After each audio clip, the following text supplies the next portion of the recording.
I sat on a bench outside the interview hall of the manhwa company, clutching a crumpled ball of paper in my sweaty palm.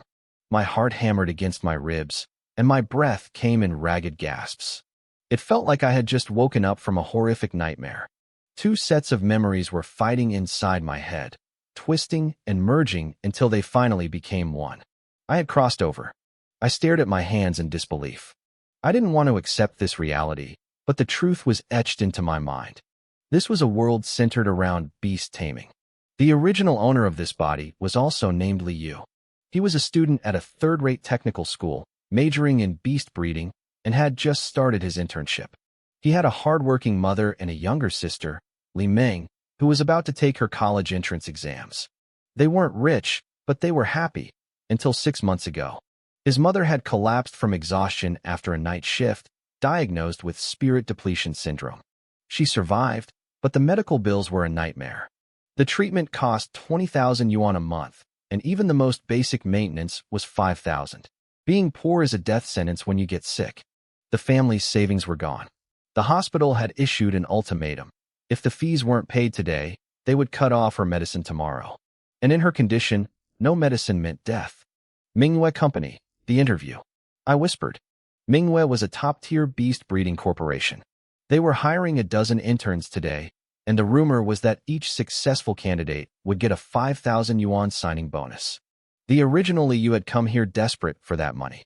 But he was just a kid from a nobody school without a prestigious university degree. He had been rejected before the interview even started.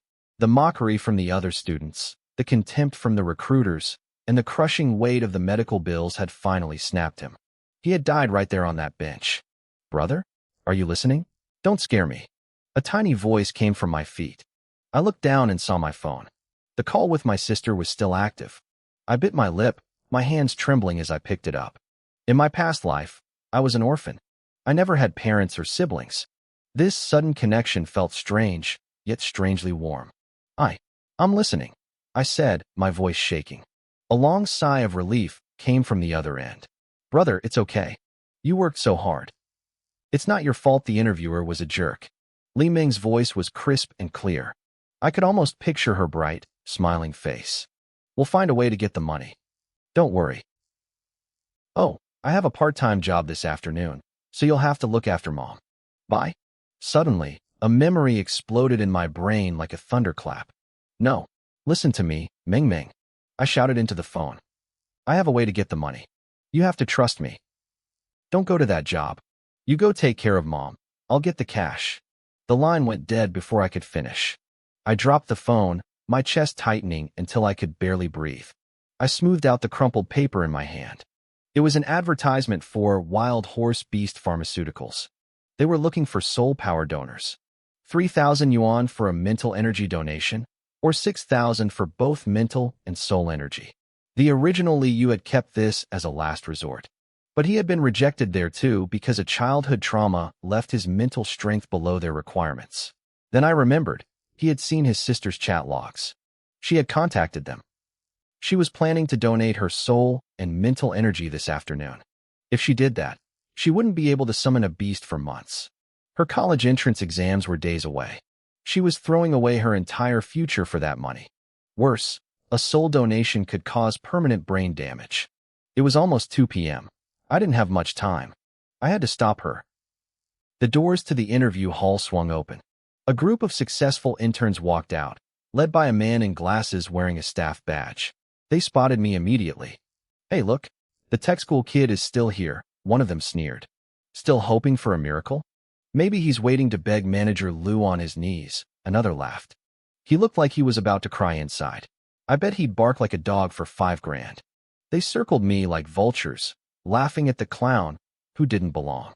I looked up, my eyes burning with a rage that felt like it would ignite the air. "Get lost," I warned. The group flinched, stepping back in shock. Some looked wary, thinking I'd finally snapped. The man in the glasses, the recruitment manager named Lu Quan, huffed coldly. "This is Manhwa Company, not a place for you to throw a tantrum," Lu Quan said. "You were rejected. Leave quietly, or I'll have security throw you out." He walked past me without a second glance, the others following him while continuing their whispered insults.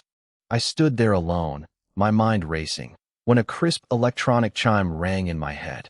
God-tier beast breeding system binding. 10%, 30%, 70%. I stood up abruptly, looking around. The lobby was normal. Nobody else heard it. Binding 100%. System successfully activated. Welcome, host. System, I asked internally, my heart skipping a beat. Hello, host. It was real. I didn't have time to celebrate. What can you do? My sister is about to ruin her life in less than 4 hours. It takes over an hour just to get to Wild Horse Pharmaceuticals. I'm running out of time. This system converts positive emotions from bred beasts, like gratitude and respect, into breeding points. Points can be used for the lucky draw. A low-level draw costs 100 points. I frowned. Can I get a loan? Or a starter pack? I was a breeding major, but I'd never actually bred a beast in my life. I had no resources. Current breeding points, 322. You have enough for 3 draws. Would you like to view the point log? 322? Where did those come from? Show me. A translucent blue screen appeared. Feeding bubble fish, plus 1 point. Changing water for bubble fish, plus 1 point. Bubble fish depressed due to hunger, minus 4 points. The bubble fish was the original use-only beast, a useless ornamental fish the school gave out for cleaning practice. I didn't care about the details. I needed help now. Spend all 300 points on draws. Do it. Consuming 300 points. Starting lucky draw. I heard the phantom sound of a wheel spinning at high speed. Ding. Congratulations. You have obtained Universal Language Proficiency. A cool, refreshing current of air poured into the top of my head. It flowed down through my mouth and throat, leaving a strange, tingling sensation in its wake. A flood of strange syllables, tones, and complex language structures rushed into the depths of my consciousness. They settled quickly, transforming into an instinctual understanding. I didn't just learn the languages. I felt them. Ding. Congratulations. You have received. Thank you for playing. You don't need to congratulate me for that. I muttered. My luck was already turning. Ding. Congratulations. You have obtained 2 low-grade Universal Evolution cards. 2 grayish-white card illusions appeared before my eyes. They looked ancient, their surfaces covered in mysterious, swirling patterns. In the center, 2 bold characters were etched, Evolution. The system explained that these could be used on any beast below the transcendent rank. They would randomly unlock a high-quality evolution path. Evolution cards. And I had 2 of them. I gripped the phantom cards in my mind, my gaze sharpening. This changed everything. I finally had the ability to breed and evolve beasts. If I could just land a client, I could raise the medical fees before my sister threw her life away. But then, reality hit me. I was a nobody. I had no resources, no customers, and I didn't even have basic breeding equipment. Who would trust a rookie with their precious beast? My mood sank back into the abyss. Just as I was about to spiral, a conversation nearby caught my attention. What did I tell you back then? A man snapped. Starlight wolves only reach excellent quality. You didn't listen. You insisted on bonding with one anyway. Brother, please, just help me think of something, a younger voice pleaded. I have a promotion match this afternoon. I really can't lose. A promotion match? Looking like that, you're just going there to get slaughtered. Do you think breaking a quality rank is easy? You think I'm some grandmaster who can just invent new evolution paths on a whim? But aren't you the supervisor of the breeding department? Supervisor? To the real big shots, I'm just an errand boy. Brother, if you can help my Starlight Wolf break through, I'll transfer 50,000 yuan to you right now. Immediately, the 2 men walked past me. The leader was a middle-aged man in a sharp suit with a receding hairline, Supervisor Song. He looked completely annoyed. Behind him followed a young man in a tight black combat suit named Song Jiang. He looked similar to the older man, but his face was full of desperate smiles. 50,000 yuan. My heart hammered against my ribs. Without thinking, I stood up and followed them. Supervisor Song was miserable. Years ago, he had taken his brother, Song Jiang, to pick a beast. With his experience at the Moon Company, he knew which beasts had potential and which were dead ends. But Song Jiang was stubborn. He only had eyes for a Starlight Wolf cub. Supervisor Song had been so angry he'd beaten his brother on the spot. only to get a double beating from their parents afterward. Song Jiang got his wolf. Now, years later, the regret had set in, and he was clinging to his brother for a miracle. Seeing his brother's pathetic state, the supervisor's heart softened. He knew Song Jiang was arrogant. He wouldn't be begging like this if he weren't truly cornered. I told you about those wolves, sigh, Supervisor Song muttered. I'll try. I've built up some connections over the years. I know a big shot. If he agrees, you're in luck. If not, I'm out of options. Song Jiang nodded frantically. Thank you, brother. As they walked toward the exit, I stepped forward, wearing my mask. Supervisor Song, I called out. He stopped and frowned. Who are you? I'm a new intern at the company, I said, keeping my voice steady. I happen to overhear. I've actually done extensive research on starlight wolves. If you trust me, I can handle the evolution for you. My fee is low, just 50,000. Supervisor Song's face darkened. You? An intern? Have you even seen a starlight wolf in person? I may be an intern, but I specialize in this field. My graduation thesis was focused entirely on the starlight wolf lineage. I guarantee, stop. Supervisor Song raised a hand, his voice rising. Listen, intern. I'm busy. I don't have time to help you pad your resume. The company library has plenty of notes from senior breeders. Go read those instead of trying to hustle people. He suddenly spotted someone coming through the security gates and ditched me instantly. Assistant Zhao, the young man, he called out to stop. Supervisor Song, morning. Morning. Where are you headed? I'm delivering some materials to the master. Why? Is he not in the office? Supervisor Song's face fell. The big shot he was counting on was the master this assistant worked for, a famous senior breeder who had discovered 3 new evolution paths. No, Assistant Zhao said. He won't be back for a few days. I see. Once the assistant left, Supervisor Song turned to his brother and shook his head. You saw it. The master isn't here. There's nothing I can do. Song Jiang's expression turned hollow. You were right, brother. I should have listened to you back then. It's too late for that now. Just do your best in the match. Don't worry, I'll find you a better beast later. Let's go. As they turned to leave, I stepped in front of them again. They both jumped, startled by my sudden appearance. Kid, are you trying to give me a heart attack?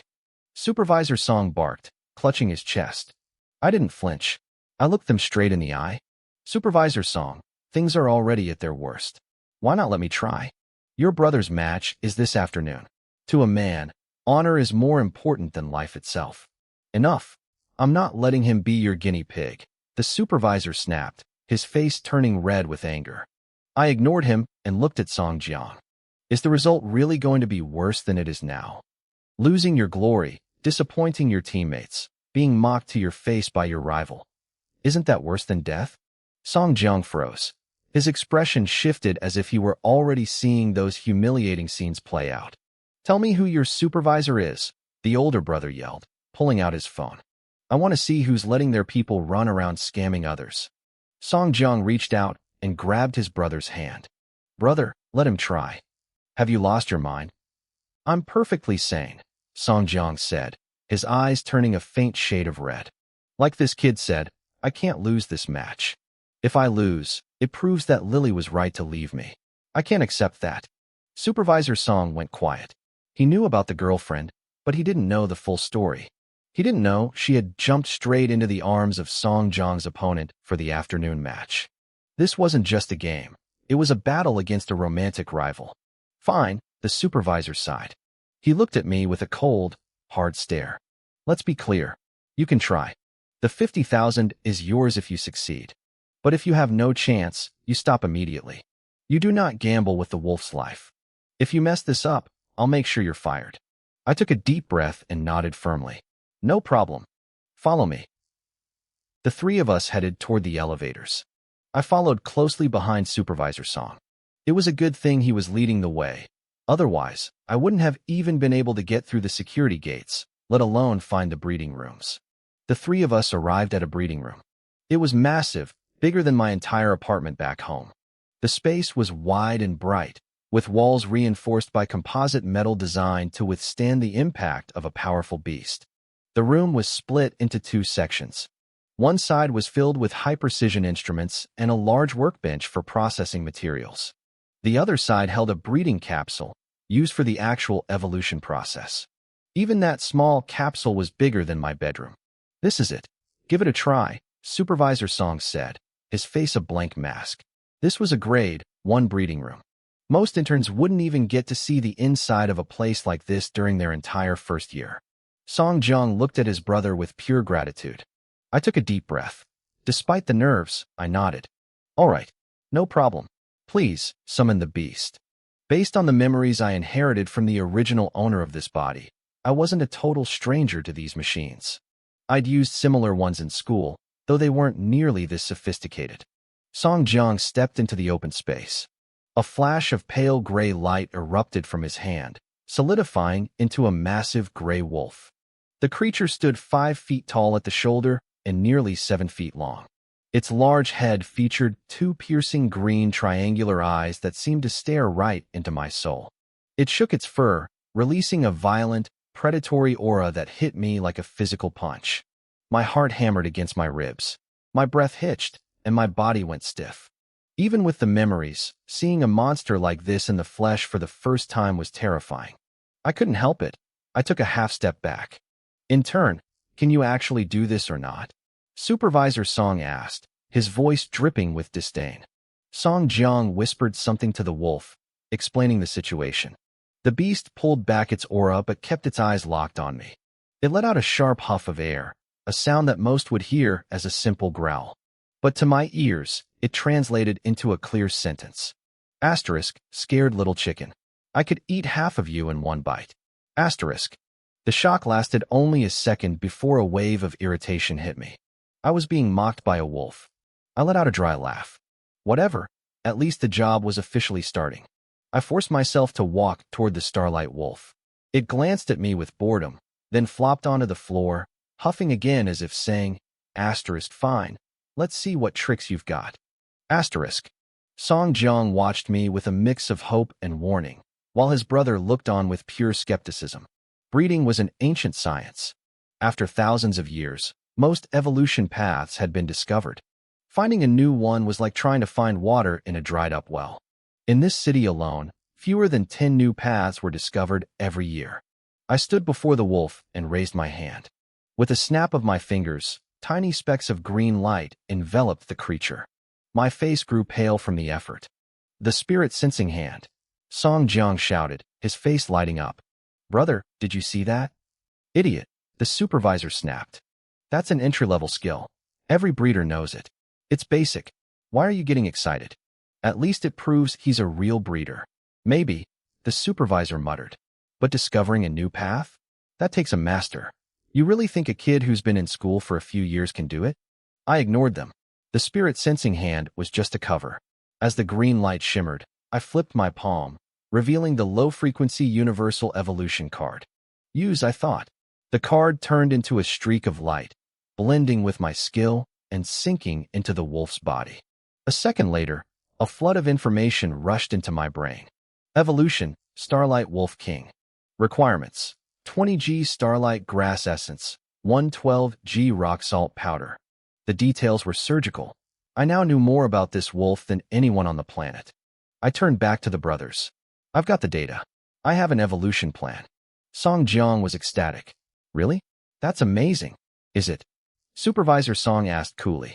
I'm warning you, don't mess up this beast. I smiled and patted the wolf's back. Follow me. The Starlight Wolf's eyes widened. It looked shocked, probably because it realized I understood its language. It followed me to a scanning station where I hooked up sensors to its body. While the machine processed the vitals, I moved to the workbench and started scribbling down a list of materials. I dropped the list into the pneumatic transport tube. Since Supervisor Song had swiped us in, the company would bill him for the supplies. He didn't complain. As a supervisor, he got a massive discount anyway. The scanner beeped, displaying the wolf stats. Name, Starlight Wolf. Quality, excellent, grade C. Level, bronze 8. Talent, Starlight Claws, Star Scent Tracking. It was a solid, middle-of-the-road beast. Nothing special, but not weak. I led the wolf into the breeding capsule just as the materials arrived in a large basket. I grabbed the supplies and headed to the processing machine. My movements were a bit clunky. My hands hadn't quite caught up to the knowledge in my head yet. I saw Supervisor Song's eyebrows knit together in suspicion again. I didn't have time to worry about it.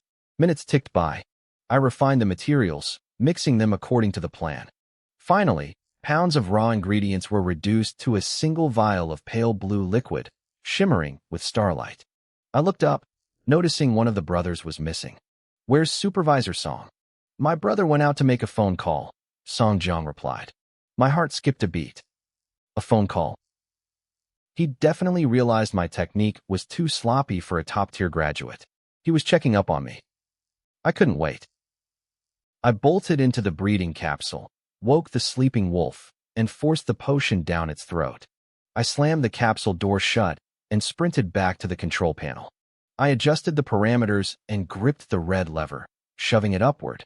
The machine began to hum. I pointed a device that looked like a high-tech gun at the Starlight Wolf. A beam of white light shot out, hitting the beast. This was the mixed element light, this starter key, required to trigger a forced evolution. Suddenly, the laboratory's side door was slammed open. The heavy metal crashed against the wall with a deafening bang. Supervisor Song marched in, his face dark and grim. He was still clutching his phone, the screen active. When he saw me gripping the red lever, his expression twisted in horror. "Stop! Get away from there right now," he roared. I could see the regret in his eyes. He realized he'd been played. He should have known something was wrong the moment I started working. An intern might not be a master, but they're usually experts at processing materials because that's all they do every day.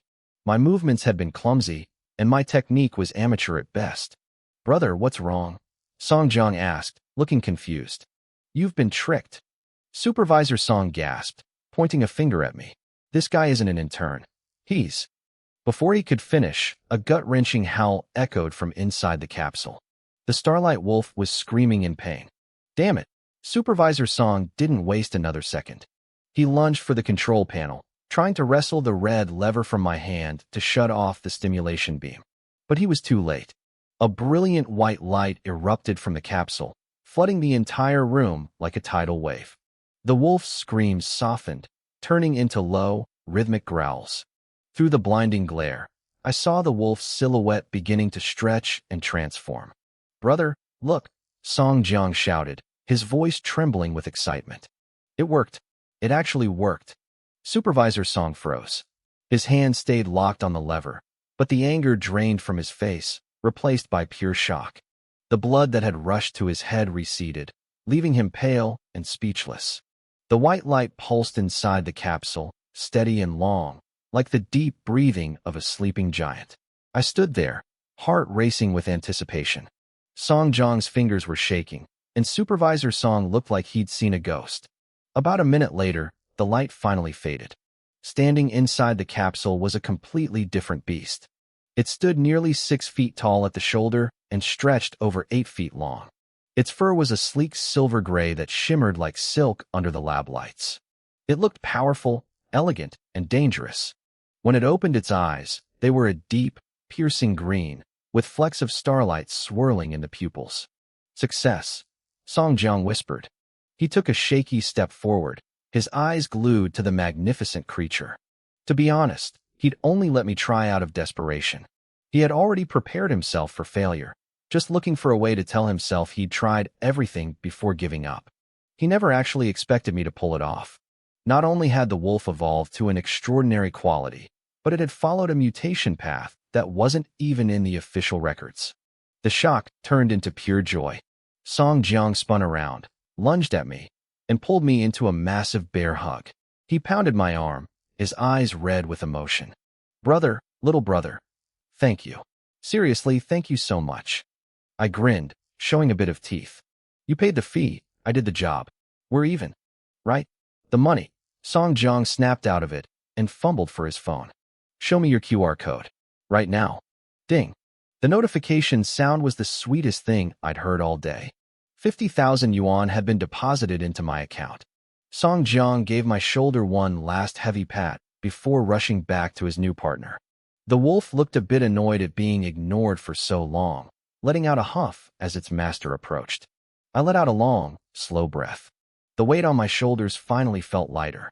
I turned to Supervisor Song, who was still standing there in a trance.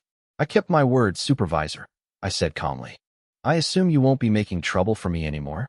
He didn't even seem to hear me. His small eyes were wide, and his lips were trembling as he muttered to himself. A new evolution route, found by an intern? How is that possible? Who says an intern can't discover something new? I challenged. That snapped him out of it. He looked at me with a complicated expression. True, but what about someone who isn't even an intern? I don't have the fancy degree Mingwa company wants, I admitted. I couldn't even get through the front door. But that doesn't mean I don't have the skills to breed beasts. Supervisor Song frowned. What do you mean? I didn't hide it. I told him exactly what happened at the interview earlier that day. I didn't expect him to fix it for me. He was just a technical supervisor, not HR. But I wanted to plant a seed. I wanted him to know that the guy who just discovered a new S-rank species was the same guy his company had tossed out like trash. As I finished the story, his face softened. He sighed. I'm sorry. I'm afraid I can't help you with the hiring process. As long as you understand, I nodded. Just then, Song Jiang came back with the evolved wolf. He was beaming. Brother, quick. Help me test his stats. I feel like this guy is ridiculously strong now. Oh, well? The wolf nudged Song Jiang aside with its massive head and trotted over to me. It leaned its head against my hand, rubbing against me with a look of pure gratitude and submission in its green eyes. Asterisk ding. The arrogant Starlight Wolf King has granted you 7 points of recognition, 2 points of respect, and 1 point of fawning. Asterisk. You have earned 155 breeding points. I smiled. 100-point investment for a 155-point return. I'd made a profit. I rubbed the wolf's soft, furry head. All right, follow me. I walked over to the attribute testing machine. The Starlight Wolf King followed me step for step, its tail, which should have been held high and proud, wagging slightly like a happy puppy. It didn't look cold or fierce at all. It looked like it wanted to call me daddy. 3 minutes later, the results flashed on the screen. The Song brothers crowded around before I could even read it out loud. Beast name, Starlight Wolf King. Quality, extraordinary, S rank. Level, Bronze 8. Attributes, Star Moon. Talents, Star Moon King Claws, Mad Star Tracking, Lunar Frenzy. Description, the king of the Starlight Wolf tribe. An elegant ghost of the dark night. Once it locks onto a target, there is no escape, even across 1,000 miles. It really is a new species. Song Jiang yelled. S-rank. It's actually S-rank quality, Supervisor Song stammered. He stumbled back, his back hitting the wall for support. He understood the implications much better than his brother. A single beast could have 2 similar evolution paths. One might be S-rank, while the other is F-rank. A bad breeder might take an S-rank path and only achieve a B-rank result. But no matter how good you are, you can't turn an F-rank path into an S-rank. This wasn't just good luck. It was a goldmine. When was the last time a new S-rank evolution route was discovered in Ninyang City? 3 years ago. The realization hit Supervisor Song like a physical blow. He shivered and spun around, desperate to grab me and demand answers. But the space behind him was empty. Where is he? He shouted, looking around frantically. Where did my genius go? Song Jiang looked around too, but I was already long gone. Supervisor Song suddenly remembered everything Liu had told him. He let out a long, agonizing wail that echoed through the room. Brother? What's wrong? Song Jiang asked, startled. That damn Liu Quan, the supervisor roared. He wasted a once-in-a-century talent. I'll curse his ancestors to the grave. Brother, that seems a bit much, don't you think? I didn't hear the rest of their conversation. I had already slipped out of the breeding room. I couldn't wait for the elevator, so I sprinted down the stairs, my heart hammering against my ribs. I pressed my phone to my ear, listening to the agonizingly slow ringing. Ring, ring, ring. The number you have dialed is currently unavailable. Please try again later. I cursed under my breath and redialed. Again and again. On the 5th try, it finally connected. Hello, brother? My sister's voice finally came through, but the background was chaos. I heard the roar of engines, the honking of horns, and the tinny sound of short videos playing loudly. She wasn't at home. Meng Meng, listen to me. I gasped, my lungs burning. I've made money. 50,000. Come home right now. There was a long silence on the other end. "Brother, don't worry," she said softly. "I'm just doing a part-time job. It's nothing bad. You're just trying to be lazy and make me take care of Mom, aren't you?" Hee no way. Her voice sounded so innocent, but it chilled me to the bone. "Listen, I'm serious. You have the college entrance exams coming up. Your mental strength can't afford even a slight drop." "Brother," she interrupted, raising her voice to be heard over the noise. "I'm already on the bus. The signal is bad. I have to go. Take good care of Mom this afternoon. No slacking off." She hung up. When I tried to call back, the phone was off. My stomach dropped. A cold dread washed over me. I flagged down a taxi and disappeared from the front of the manhwa company. I headed to the outskirts of Nanyang City, to the Wild Horse Pharmaceutical Plant. The second floor of the research building was packed. People were everywhere, filling out forms, testing their mental strength, or just waiting in a daze. The air was thick with the smell of antiseptic and desperation. Suddenly, a sharp beep cut through the noise. "Mental strength, grade A. Welcome to Wild Horse Pharmaceuticals." Everyone turned to look. They stared at a small girl in a school uniform. She looked tiny, her face clouded with worry. "So young," an older man whispered. "She's still a student." "What a waste," a middle-aged woman sighed, shaking her head. "Once they extract that much energy, how long will it take to recover? Her studies are ruined." "Life forces people into corners," another added. "The world is getting more dangerous every day." People whispered, but there was no mockery, only pity. Mental strength was the key to a person's potential. Grade A was incredible, better than 99% of people her age. With the right help, she could have been someone. Now, she was here to sell her soul for quick cash. Li Ming withdrew her hand from the testing machine. She handed her form and the 30 yuan registration fee to a beaming staff member. Then, she walked over to a cold metal bench and sat down to wait for her number. "Kid, move over a bit." "Oh, sorry," Li Ming said, quickly tucking her legs in. She looked up and saw a man in tattered clothes supporting a girl who looked even younger than her. They were walking out of a lab. The girl's face was deathly pale. Her eyes were vacant, and saliva trailed from the corner of her mouth. She stumbled, her feet dragging as her father led her away. Behind them, more pairs followed. Every single person being supported looked the same, hollowed out, broken, some even giggling like idiots. These were the people who had already given up their mental strength and soul power. Li Ming turned white. She looked like she wanted to bolt for the door, but then she thought of Mom's medical bills. She froze. She slumped back against the cold chair, her hands trembling as she gripped her school jacket. "That Lu guy lost at gambling again," someone whispered nearby. "Look what he did to his daughter. Only 2 donations, and she's already a vegetable." "I remember her from last year," another replied. "She was so bright. Gambling is a curse." Li Ming's heart raced. One of the women noticed her sitting alone. "Sweetie, are you here by yourself?" Li Ming nodded timidly. "You shouldn't be alone for this. You need someone to carry you out, or people will take advantage of you when you're like that." Li Ming didn't answer. "Where are your parents?" the woman asked. "My dad passed away. My mom is sick." The woman sighed heavily. Another one driven by tragedy. "What about your siblings? Relatives?" "My brother has to take care of Mom. We don't talk to our relatives anymore." Li Ming's voice was barely a whisper. She looked so small and lonely in that oversized uniform. The people around her felt a pang of sympathy. "Child, call your brother," the woman urged. "Or a teacher. This is a big deal." "Thank you, but I can't," Li Ming said, forcing a small smile. "My brother wouldn't agree. Besides, he's already so tired." The woman went silent. Everyone in this hallway had a story. Sickness, gambling, or just plain hunger. To stay alive, you had to pay a price. The atmosphere was suffocating.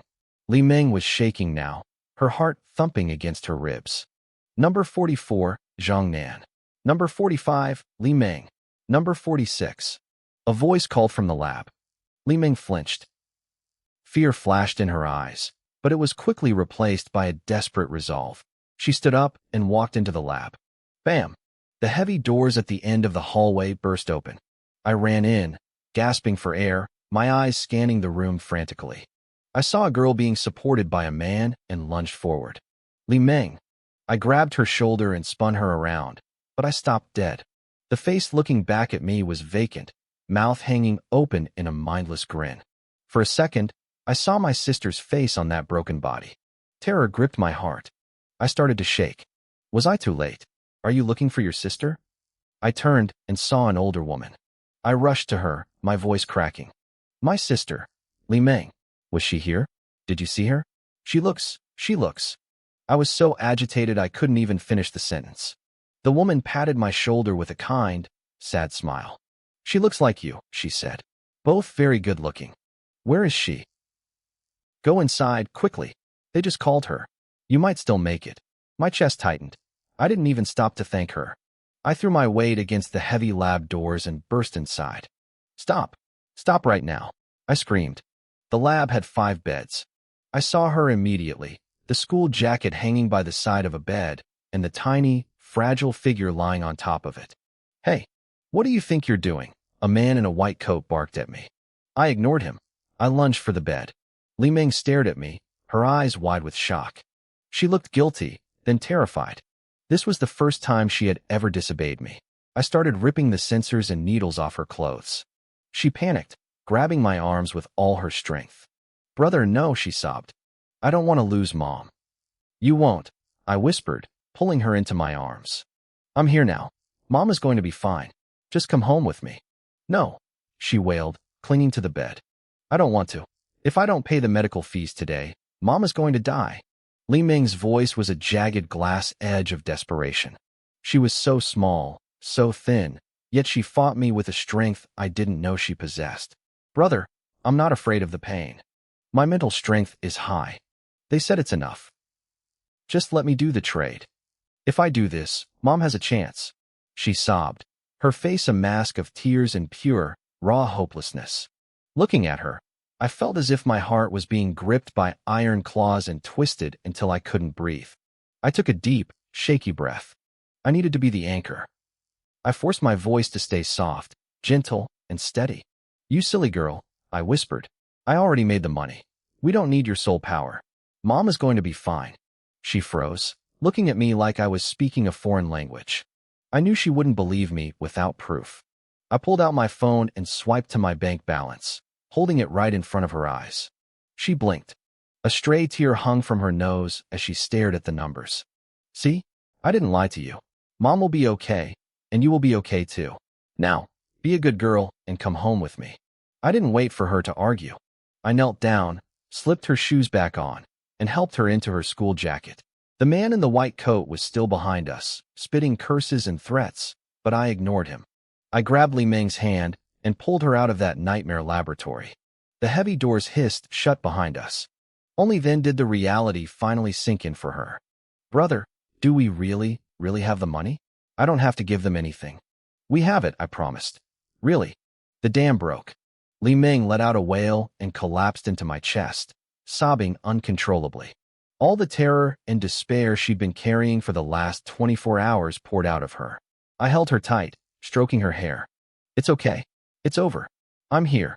You just focus on your studies and getting into a good university, okay? Leave the rest to me. She sniveled. Then she wiped her face on my shoulder. Hey, you brat, you're getting snot all over my clean clothes. She let out a tiny, wet giggle. Nearby, the older woman who had helped me watched us with a kind, knowing smile. Meanwhile, across the city, the atmosphere was completely different. The 4th Starlight Cup was in full swing. The stadium was packed with 5,000 people. The air vibrated with the roar of the crowd. Screams, cheers, and thunderous applause echoed through the rafters. One round had just ended, and the next was about to begin. Song Jiang stepped onto the combat platform. His face darkened instantly. Standing across from him was a massive, bald man with a build like a brick wall. This was Black Tiger, a member of the rival Tiger squad. They had history, bitter history. During a previous mission in a hidden realm, Song Jiang had been separated from his team. Black Tiger's squad had cornered him. His Starlight Wolf had been bitten so badly it nearly died. But that wasn't the worst part. This bastard had also stolen Song Jiang's girlfriend, a woman he had been with for 6 years. Song Jiang's knuckles turned white as he clenched his fists. The hatred in his eyes was cold and deep. Starlight Wolf King, he thought, this time, it's all on you. Yo, if it isn't my favorite loser, Black Tiger sneered, his bald head gleaming under the stadium lights. You actually had the guts to show up? Cut the crap, Song Jiang snapped. Let's just start. What's the rush? I haven't even said hi to my girlfriend yet. Hey, why don't you say hi too? Black Tiger laughed and turned toward a specific section of the VIP seats. Song Jiang followed his gaze. There she was, heavily made up, dressed in flashy clothes, waving enthusiastically at the bald man. Song Jiang felt a surge of shame and resentment, his heart burning in his chest. Tisk, TSK. You're no man, Song Jiang. You see an old flame and can't even offer a greeting? Where's your grace? Black Tiger's laughter boomed through the speakers, amplified for the entire stadium to hear. If you behave yourself, maybe I'll show you some videos of her later. I've got some great footage of her performance in bed. A wave of mocking laughter and whispers rippled through the crowd. People looked at Song Jiang with pity and derision. Song Jiang's face was like stone. He didn't say a word. He just stared. Bored with the lack of reaction, Black Tiger signaled the referees. Song Jiang followed suit. The match began. Black Tiger moved first. He was fast. A streak of black light shot from his hand, hitting the platform and transforming into a pitch-black tiger the size of a small bull. It let out a bone-shaking roar that sent the crowd into a frenzy. I don't know where you got the nerve to face me again, Black Tiger mocked. If you want to be humiliated, I'm happy to oblige. Song Jiang ignored him and raised his hand. A brilliant glow erupted, forming a complex summoning circle. From within the light, a massive wolf emerged. It was tall, its fur a sleek silver gray, and its eyes shimmered with the light of distant stars. It stood with an elegance that masked a terrifying power. The wolf threw back its head and howled. It wasn't as deep as the tiger's roar, but it was sharper, piercing through the noise of the stadium like a blade. The crowd gasped. People in the front rows stood up to get a better look. What is that? A starlight wolf. No way, it's too big. Did it evolve? Unbelievable. I've never seen this evolution path before. Who is the breeder behind this? The stadium erupted in a cacophony of shock and confusion. Black Tiger's smug grin vanished. His eyes narrowed, the mockery replaced by a sudden, heavy tension. Humph. So you got lucky and it evolved, Black Tiger muttered, trying to hide his nerves. If you think a little evolution is enough to beat me, you're dead wrong. A loser is always a loser. You talk too much, Song Jiang said coldly. Die, Black Tiger screamed. Star Tiger, go. Tear his legs off, just like last time. The Black Tiger roared and charged, its heavy body moving like a dark cloud across the platform. Go, Song Jiang commanded. It's time for revenge. He didn't even need to finish the sentence. The Starlight Wolf King was already a blur. It was leaner and significantly faster than the tiger. With a few powerful bounds, it closed the gap. The Star Tiger reared up, swinging a massive paw, larger than a human head, aimed directly at the wolf's skull. The muscles beneath its fur bulged with lethal intent. Boom. The paw slammed into the platform, shattering the stone and sending debris flying. But the wolf wasn't there. The Star Tiger snarled, looking around wildly. Behind you, you idiot. Black Tiger screamed, his face turning red. Use Tiger Tail Meteor. Song Jiang's eyes flashed with cold light. Too late. The tiger's tail began to glow with starlight, but before it could strike, the Wolf King appeared at its side like a ghost. Its jaws snapped open, revealing teeth like silver nails. It lunged, sinking its fangs deep into the tiger's throat. Rip! Blood sprayed across the stone.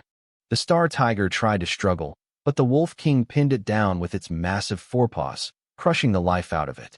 Silence fell over the stadium. Everyone was paralyzed by the sheer speed of the takedown.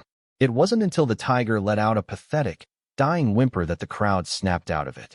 A literal wall of sound hit the arena as thousands of people began to cheer.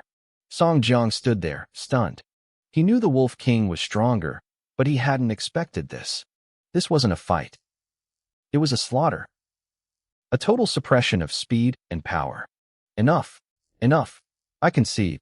Black Tiger yelled frantically. Match over, the referee announced. The winner is Song Jiang of the War Wolf team, and his giant starlight wolf. Song Jiang curled his lip.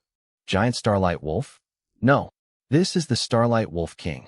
He looked at Black Tiger, feeling a surge of pure satisfaction at the man's terrified expression. Then, he glanced at the VIP seats. The woman who had been waving so proudly was now frozen in shock. When she saw him looking, she tried to offer a small, flattering smile. Song Jiang felt a wave of disgust. He had wasted 6 years on that. He shook his head, recalled his wolf, and walked back to his teammates. Before he could say a word, they swarmed him. Holy crap, Jiang. That was insane. You kept this a secret from us? How the hell did you do that? My teammates were buzzing with excitement, their faces flushed from the victory. They couldn't believe what they'd just seen. They kept asking me how a starlight wolf, a species everyone thought had hit a dead end, could suddenly evolve into something so terrifyingly powerful. I didn't keep them in the dark. I told them everything that happened that morning at Manhwa Company. I told them about Li Yu, the young man who had performed the evolution right before my eyes. They listened, completely stunned.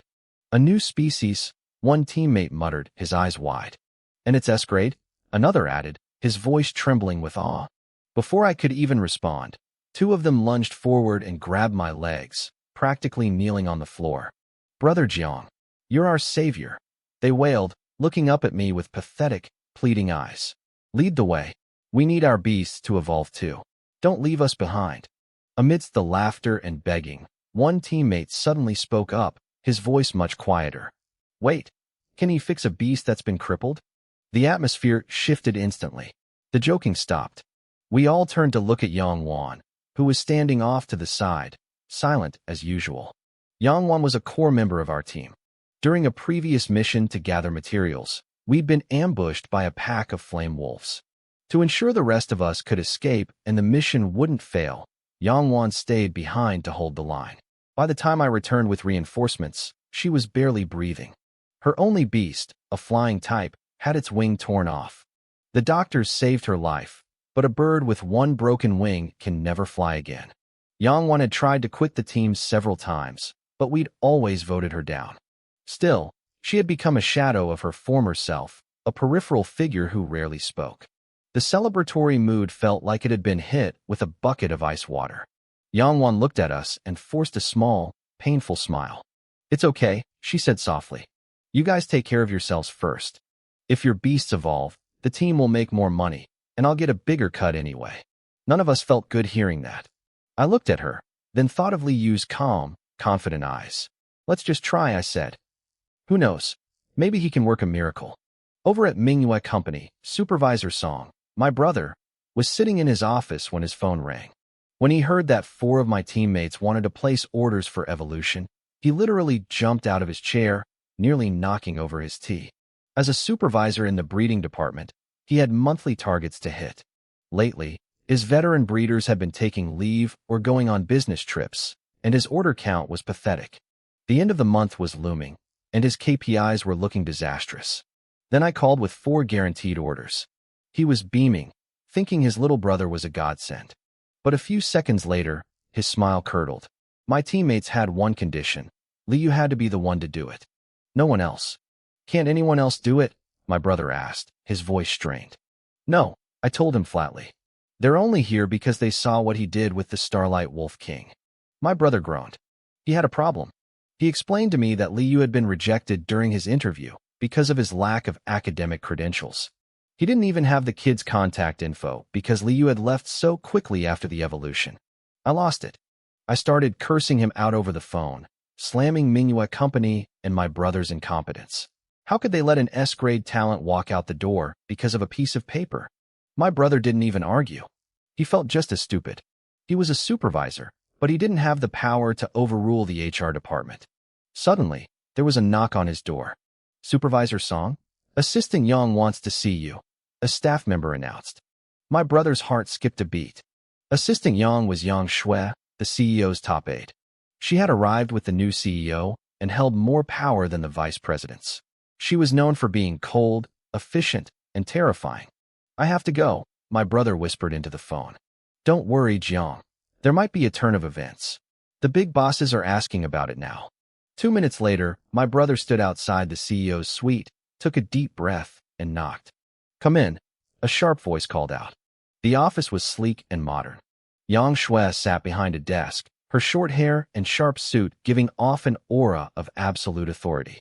She didn't look up at first, her pen flying across a document. When she finally raised her eyes, my brother felt like he was being pinned to the wall by a blade. "What's the situation with the Starlight Wolf King?" she asked. No pleasantries, no wasted breath. Why wasn't this reported?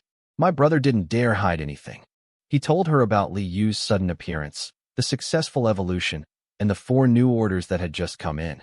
As he spoke, Yang Shui's icy expression shifted. A flash of genuine shock crossed her face, followed by a glimmer of intense interest in her eyes. "You're saying," she began slowly, "that a random intern from the labor market independently completed an S-grade evolution of a new species. And he brought in 4 high-level orders because of it?" "Absolutely," my brother said, nodding frantically. "I'll stake my job on it." Yang Shui tapped her pen against the desk. She was calculating. If this was a fluke, the kid was useless. But if it was skill, his value was immeasurable. Either way, the company couldn't let him slip away. "Is he on staff?" she asked. My brother winced. Actually, HR dismissed him before the interview even started. A guy named Lu Quan kicked him out because of his resume. The office went silent. Yang Shui's face went blank, which was much scarier than her being angry. "Contact him," she said finally. "Offer him a position. Skip the interview. Give him top-tier benefits. Let him handle those 4 orders. If they succeed, report back to me immediately." She paused, her eyes narrowing. As for Lu Quan, she didn't finish the sentence, but my brother knew the HR manager was in deep trouble. Meanwhile, at the hospital, Liu was feeling a rare sense of peace. He had just deposited 40,000 yuan into his mother's medical account, covering her expenses for the next 2 months. He walked into the ward. The room smelled of disinfectant and was filled with the rhythmic beeping of machines. His mother lay there, pale and silent, looking like she was just sleeping. Liu stared at her face, and memories he had tried to bury started to surface. When he was 10, his father had died a violent death right in front of him. The trauma had caused his mental strength to shatter. He had spent years in recovery, but the damage was permanent. He tired easily, and his weak spirit meant he could never become a beast tamer himself. But as he looked at his mother, he felt a new spark of hope. The system in his mind was real. He wasn't just a failure anymore. He was a breeder who could change everything. My sister, Li Meng, had missed a lot of school because of our family struggles. After failing her exams, she ended up at a local vocational school studying beast breeding. Since our father died, our mother, a woman with no formal education but a heart of gold, had carried the entire family on her back. She worked herself to the bone until her body finally gave out. For 6 months, our savings vanished into medical bills. It got so bad that Li Meng felt forced to sign up for those soul-draining experiments just to keep the lights on. Thank God I got there in time to stop her. "Brother, are you okay?" Li Meng asked, her voice trembling as she watched me stare blankly into space. I snapped out of it and gave her a small smile. "I'm fine." Even though this was technically the first time I was meeting her in this life, a surge of warmth rushed through me. I had crossed over into this world, but I had inherited the original Li Yu's memories. In every way that mattered, I was him now. As I was lost in thought, my phone buzzed in my pocket. It was an unknown number. "Hello? Who is this?" I answered. As the person on the other end spoke, a golden light flickered in my eyes. The seed I had planted at the company had finally sprouted. "Admission without an interview?" I asked, my voice tinged with feigned surprise. "All right. I'm at the city hospital. I'll send you the address. See you soon." I hung up, and Li Meng immediately crowded my space. "Brother, who was that?" "People from Mingyue Company," I said, a grin spreading across my face. "They said I've been hired." "Really? That's amazing." Li Meng's face lit up with pure joy. "The supervisor is coming over later to talk about the benefits and the contract," I added. "Then I'm going to go grab us some food." She chirped, already heading for the door. "You need your energy if you're going to talk business." She ran out, closing the door softly behind her. I felt a tug at my heartstrings. Having a sister like this wasn't bad at all. A while later, After we had finished a very late lunch, there was a knock at the door. Li Ming rushed to open it. It was Supervisor Song. She walked in carrying a basket of expensive fruit and several boxes of high-end supplements. The moment she saw our mother lying in the hospital bed, a look of understanding crossed her face. She seemed to relax. She had probably been worried that my bad experience with HR would make me reject the company entirely. But seeing our situation, she knew I needed the money. That gave her leverage. "Good to see you again, young man," Supervisor Song said with a warm, practiced smile. She set the gifts down by the bed. "You shouldn't have spent so much," I said politely. "It's nothing, just a small gesture." She glanced at Li Ming and then back at the bed. I gave her a brief introduction to my family. Li Ming couldn't contain herself. She gripped her small hands together nervously. "Supervisor Song, did you really mean what you said on the phone?" "Oh, look at my memory," Song laughed, looking at me with genuine respect. "Your brother was incredible today. He bred an S-grade new species at our company. It caused such a stir it reached the CEO's office." "S-grade? A new species?" Li Ming's eyes went wide. She looked at me like I had grown a second head. "Brother, is that true?" "Yeah," I said with a shrug. "I just happened to be good at that specific type." Li Ming beamed with pride. She knew I worked hard, but she had never seen me achieve anything like this. Breeding a new species was incredibly difficult, let alone an S-grade one. "I thought you knew." Song chuckled, then turned her focus back to me. "Li Yu, I'm officially inviting you to join my department at manhwa company. What do you think?" Li Ming quickly pulled up a chair for her and brought her a cup of water. "What are the terms?" I asked. "You'll start as an intern," Song explained. "Once you get your professional certification, I'll move you to a permanent position. The base salary for the internship is 7,000 yuan. Plus, you'll get a 20% commission on any successful independent breeding projects." Li Ming gasped, covering her mouth with her hands. 7,000 was huge. Most internships paid next to nothing, maybe 1 or 2,000 if you were lucky. This was enough to cover our mother's basic treatment every month. "Brother," Li Ming whispered urgently, her eyes pleading with me to say yes. I shook my head. "I don't think that salary structure works for me." Supervisor Song's brow furrowed. She probably thought I was being greedy. But when she saw the calm smile on my face, she paused. "What's the problem?" "I can take a lower base salary," I said. "In fact, I don't need a base salary at all. But I want 70% of the commission for independent projects." "Brother," Li Ming cried out. She didn't understand why I was gambling with a sure thing. Supervisor Song stared at me. Wanting a 70% cut meant one of two things. I was either completely delusional or incredibly confident. Looking at the state of my family, she realized I wasn't the type to gamble unless I knew I could win. "You're very confident in your abilities," she said slowly. "You saw what I did today," I replied. "True, but you said that was just your specific area of study." I shrugged. "I know my family's situation. I wouldn't take a risk if I didn't have to. But 7,000 isn't enough." 7,000 covered the bare minimum. I didn't want the minimum. I wanted the best medicine, the best doctors, and a full recovery for my mother. That required real money. Song didn't answer immediately. She was calculating. If I succeeded, we both won. If I failed, she'd look like a fool in front of her colleagues and the CEO's assistant. The room went silent, save for the steady beep-beep of the heart monitor. Finally, her eyes brightened. "I have a compromise." We both looked at her. "Tomorrow, I'll give you 4 different beasts," Song said. "You pick one. I don't require an S-grade or a new species. Just successfully breed it. If you can do that, I'll give you the 70% commission. Deal?" "What's the difficulty level?" I asked.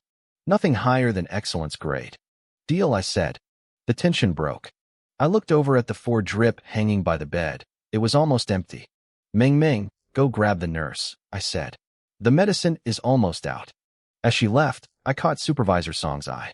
I had things to say that my sister didn't need to hear. Supervisor Song's face turned serious. She leaned in, her voice dropping to a professional whisper. She told me that the incident in the interview hall was a massive violation of company policy. The CEO's office had already decided on Lu Quan's fate, but they wanted my input. "What do you mean, my decision?" I asked. "If you forgive him," she explained, The company will demote him but keep him on staff. If you don't, he's fired immediately. I didn't answer right away. I looked at her, trying to read between the lines. What do you think I should do? I think you should forgive him, Song said bluntly. Lu Quan has spent years in HR. He's built a massive network with the upper management. If he's fired, the executives won't dare complain to the CEO, but they'll definitely take it out on you. Do you understand? She glanced at my mother's hospital bed, her voice softening. Your sister is still in school. Your mother is bedridden. You need money, Lin Yuan. Don't invite trouble over a petty grudge. I nodded slowly. I understand.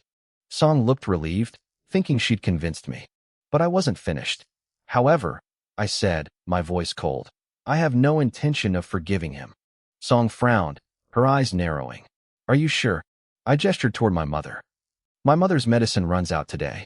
Because of Lu Quan's violation, I was disqualified and lost my chance at a job. My sister almost sold her soul power because we were desperate. She's an A-grade student, the top of her class. One man's petty decision almost cost my sister her future and my mother her life. Why on earth would I forgive him? There was more I didn't say. In a way, Lu Quan's arrogance had been the final straw for the original owner of this body. The stress of the medical bills, the mockery from the interns, and the sight of his sister sacrificing herself had literally killed him. I couldn't just wave that away. Song tried to argue, but I stayed firm. When Meng Meng returned with the nurse, Song realized the conversation was over. She gave me a time to meet tomorrow and left. Once the medicine was changed, I sent Meng Meng home. The college entrance exams were only a week away, and a hospital was no place to study. Finally, the room went quiet. The only sounds were the ticking clock and the steady pulse of the heart monitor. System, I whispered in my mind. How many cultivation points do I have? I wasn't worried about Lu Quan's friends. In this world, high-level cultivators were rare. As long as I could breed S-grade beasts or new species, the CEO's office would protect me themselves. Current cultivation points, 304, the system replied. I blinked. 304? After my last 3 draws, I was almost at 0. Even after evolving the Starlight Wolf King, I only had 72 points left. Where did the rest come from? I opened the log. Starlight Wolf King defeated its old rival, plus 20 points. Starlight Wolf King felt the envy of its peers, plus 5 points. Starlight Wolf King desires a stronger opponent, plus 5 points. I had to laugh. The Wolf King was out there doing the heavy lifting for me. It seemed my path was clear. The more beasts I cultivated, the more points I'd rake in just from them living their lives. System, give me 3 draws, I commanded.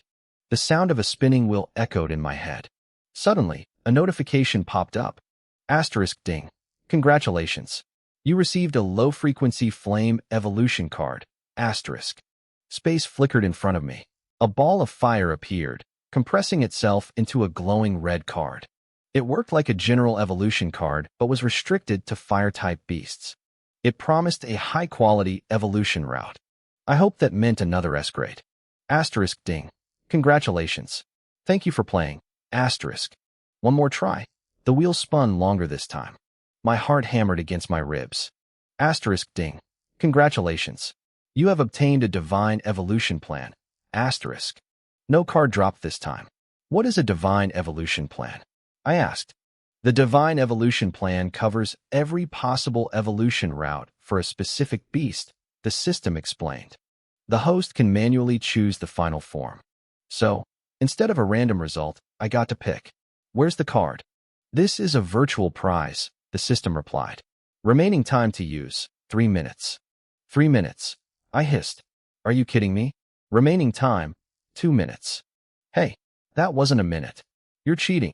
Remaining time, 1 minute. I shut my mouth instantly. This system clearly had a temper. I scrambled toward the bathroom, grabbed a plastic bucket, and filled it with water. With a flick of my wrist, I summoned my own beast. A faint blue light hit the water. A small, translucent fish appeared. It was a bubble fish, a common decorative pet with a 7-second memory. System. Use the divine evolution plan on the bubble fish. A rainbow light shot from my forehead, hitting the fish. My vision went black. When I opened my eyes, I was floating in a cold, dark void. It felt damp and eerie. Welcome to the evolution abyss, the system's cold voice echoed. Select your route before your mental strength is depleted. I felt my energy draining. I looked at the bubble fish. Dozens of glowing silken threads sprouted from its body, stretching into the darkness. I started swimming through the void, following the threads. I felt like something was watching me from the shadows, something massive and hungry. I moved faster, desperate to see what lay at the end of those lines. Then, the first cluster of light appeared.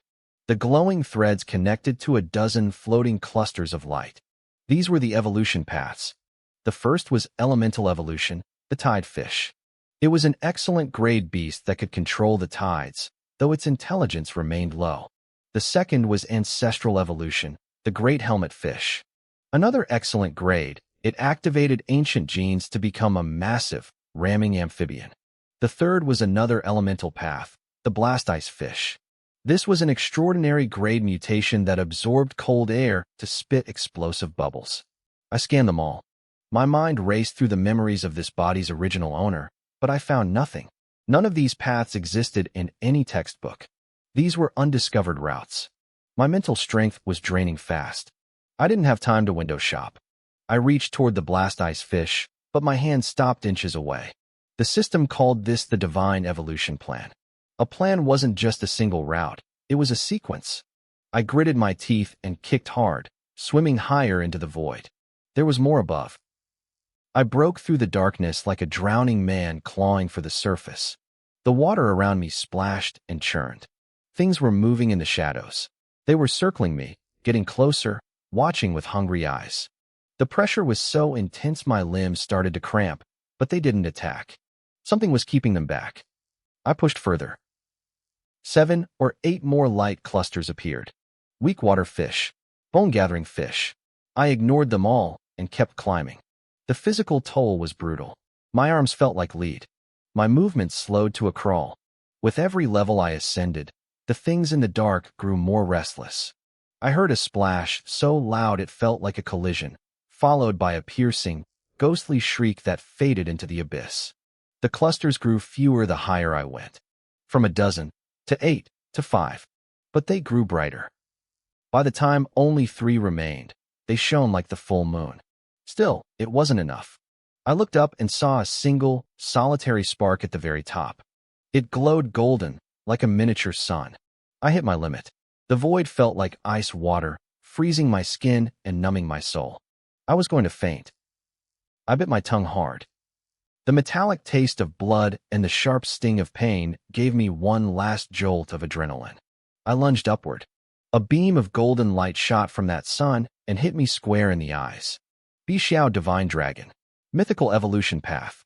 I snapped awake in the hospital room, bolting upright so fast I tripped over the plastic bucket. I slammed against the wall to steady myself, chest heaving and sweat dripping down my face. My eyes felt different. Deep in my pupils, a faint golden light swirled like crushed gold at the bottom of a pond. I did it.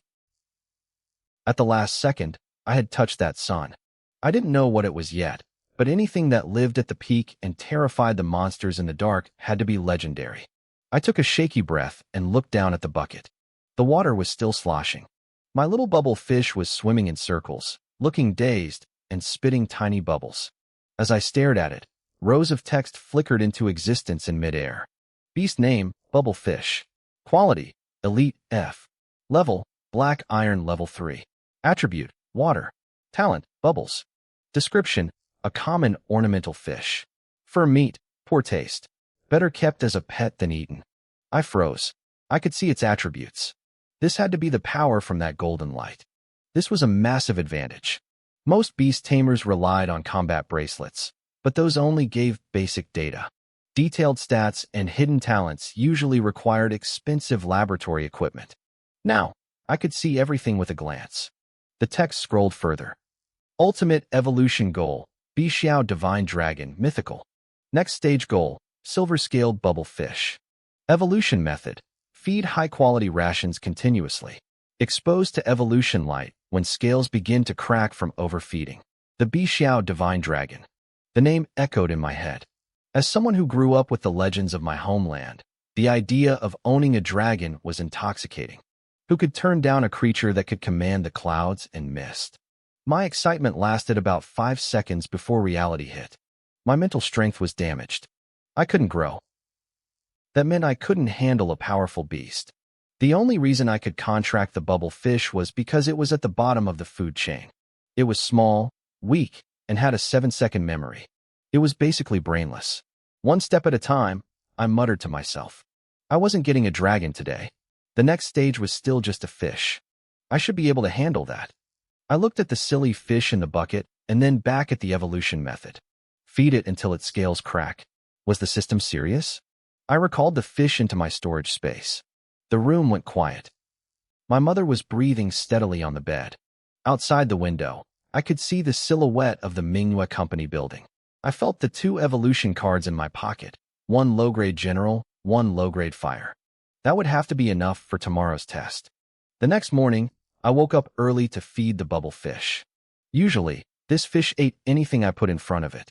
It didn't know when to stop. But when I poured the usual rations into the bucket, it just sniffed them and turned away. It blew a few blue bubbles at me. I understood immediately. It was complaining. The food tasted bad. It seemed the divine evolution plan had already changed its appetite. It was officially a picky eater. Fine, I sighed. I was going to upgrade your food anyway. If you're not hungry, you can wait. I packed up and headed out. At 8:50 a.m., I arrived at the gates of manhwa Company. Manager Song was already waiting for me. He watched as I hopped off the bus and ran toward him. Sorry, I panted. Am I late? I just got here myself, Song replied, checking his watch. Besides, you've still got 10 minutes. No rush. Manager Song waved me inside. A few other pre-sale specialists had already arrived, and he suggested we go take a look. I followed him through the turnstiles. As we stepped into the elevator, a group of people came sprinting toward the closing doors, shouting for us to wait. They were frantic, complaining to each other about being late and blaming one another for being slow or getting lost. One of them stopped and squinted at my back. He said I looked familiar, like that guy who got kicked out yesterday for poor performance. The others just laughed. They said it was impossible because Brother Quan had already disqualified me. They called me a fool and joked that I'd probably lost my mind. They assumed I was just a delivery guy and decided to take the stairs so they wouldn't be late for their first day of internship. I didn't care what they thought. I followed Manager Song to the 7th floor, back to the same cultivation room from yesterday. The moment the door opened, a silver-gray shadow blurred across the room. It slammed into me with incredible speed, knocking me flat on my back. It was the Starlight Wolf King. It was whining and licking my face with pure excitement. For a majestic beast, it acted more like an oversized, needy puppy. I laughed and pushed it back, giving it a couple of playful swats to get it to settle down. Brotherly, a voice called out. I looked up while fending off the wolf. Song Jiang, what are you doing here? Manager Song stepped in with a grin. He explained that Song Jiang's 4 teammates had specifically requested me to help cultivate their beasts. They had been waiting for me. I nodded, looking past Song Jiang at the group standing there. There were 3 men and 1 woman. We exchanged quick, polite nods. While Song Jiang and I caught up, his teammates huddled together. I could feel their eyes on me, heavy with doubt and unease. They whispered among themselves, questioning if I was really the one. I looked too young. Usually, high-level cultivators were older, especially someone who had supposedly discovered an S-grade evolution. They turned to their captain, a mature-looking man in his 30s. He watched how the Starlight Wolf King reacted to me and noted that the beast's loyalty couldn't be faked. He told them I had to be the guy. Still, they weren't convinced. They looked like they wanted to back out. They expected an experienced master, not a kid. If they didn't trust Song Jiang so much, they probably would have accused him of scamming them. Even the captain had a deep frown on his face. Manager Song sensed the tension. He stepped forward and introduced me formally, praising my unique insights into cultivation. Song Jiang backed him up, beaming with pride as he told them I was the one who transformed his wolf. Their enthusiastic introductions actually made the teammates more nervous. It's a known thing in this industry. The famous masters are usually grumpy and blunt. Only the struggling shops try this hard to sell you something. The captain forced a smile and gave me a backhanded compliment about being talented for my age. Manager Song's brow furrowed. He knew they were getting cold feet. Why don't you summon your beasts first? I suggested, keeping my voice calm. I'll run an attribute check. The captain nodded and went first. A flash of light hit the floor, revealing a massive, black-spotted rhino. A faint, earthy scent filled the room. It was a mud armor rhino, a bronze level 9 beast with a B-grade quality. It had excellent defense, better than the Starlight Wolf's original form. The other 3 followed suit. 3 more lights hit the ground. First was a dark green, warty poison toad. Then, a palm-sized bronze bee with 3 stingers. Finally, there was a crow covered in flickering embers. The crow tried to flap its wings but tumbled onto the floor with a pained cry. My heart sank when I saw it. It only had 1 wing. Where the other should have been, there was just a jagged, charred bone sticking out. It looked like it had been bitten off, and the constant heat from its own flames had scorched the exposed bone over time. Manager Song's expression darkened. A disabled beast. That was a nightmare for any cultivator. A physical disability meant the beast's soul was often incomplete. The failure rate for cultivating them was massive, and most professionals refused to even touch them. I knelt down to look at the bird. The female teammate, Yang Wan, picked it up gently. Her face was stoic, but I could see the pain in her eyes. She told me the wing was lost during a mission. She said if I couldn't do it, I shouldn't force it. Let me run the check first, I said. I took the fire crow from her hands. I looked at the other beasts and gestured for them to follow me. Stay here, I told the Starlight Wolf King. It let out a pathetic whimper but obeyed, sitting still while the other 3 followed me toward the testing area. The teammates stared in shock. I didn't have a contract with those beasts, yet they followed my orders without hesitation. That small display of authority earned me a little bit of their trust. One of them whispered to Song Jiang, asking if I was really that good. Song Jiang puffed out his chest and told them I hadn't failed a single time. Manager Song winced slightly at that. Technically, it was true, but I had only done it once. Manager Song tried to smooth things over, assuring them that I wouldn't take a job I couldn't handle. He even promised that if I failed, the company would find another master to fix it for free. That seemed to calm them down enough to let me try. Just as we were about to start, a cold, mocking voice rang out from the doorway. Wow, quite a crowd in here today. Manager Song froze, his face twisting in annoyance. I turned to see a short, skinny man walking in, looking like he owned the place. A man with a small, neatly trimmed mustache walked into the room. It was Manager Chun. Manager Chun, what brings you here? Manager Song asked, his voice cold and flat. Don't get so worked up, old Song. Chun replied with a slick, greasy smile. I'm just here to observe and learn. Our CEO encourages different departments to share knowledge, right? Surely you wouldn't refuse me. Manager Song's face darkened. That's funny. Last time I took my team to the 8th floor to observe your cultivation room, you wouldn't even open the door for us. Did that happen? Chun shrugged, acting innocent. Maybe it was too noisy in there, and we didn't hear you. You know how loud the beasts get. Next time, for sure. The tension in the air was thick. Both men were managers in the cultivation department, but they operated on different floors, Song on the 7th and Chun on the 8th. They shared the same order system, which meant they were constantly at each other's throats for clients and talent. Usually, Song would just ignore this skinny rat, but today was different. He glanced at me while I was running tests on the beasts, a look of dread crossing his face. Manager Chun didn't waste any time. He raised his voice, making sure everyone in the room could hear him. By the way, old Song, I heard you hired an intern from a technical school. Li. Something? Oh, right. Li Yu. Is that him? The room went silent. Manager Song's expression turned grim. Song Jiang's 4 teammates froze, their eyes darting toward Manager Song in disbelief. An intern from a technical school. Chen Sheng, the team captain, asked. His voice was low and dangerous. Manager Song, what is this? Is this kid really just a student? One of the other teammates rounded on Song Jiang. Is this true? Damn it, Song Jiang. We treated you like a brother. Are you trying to kill our beasts? What do you get out of this? They were furious. Manager Chen's eyes gleamed with satisfaction. He kept up his act, sounding fake concerned. What? You guys didn't know? Oh my God, old Song, that's not right. You're stripping the customers of their right to know. If something goes wrong, it'll ruin the company's reputation. If I were you, I'd apologize right now and end this farce before things get ugly. Shut up, Manager Song roared. The room fell quiet again, but the damage was done. The team was staring at the Song brothers like they were traitors. Song Jiang's face was beet red. He opened his mouth to explain, but the words wouldn't come. He looked at his older brother, pleading for help. Manager Song took a deep breath.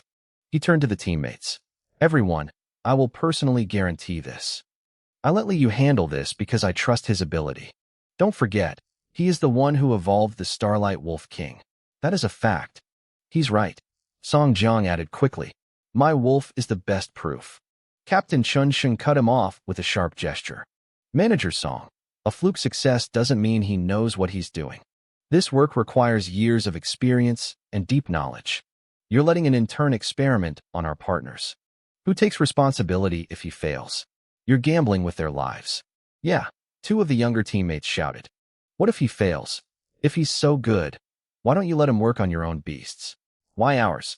Manager Song didn't lose his temper. He looked them in the eye, his voice solemn.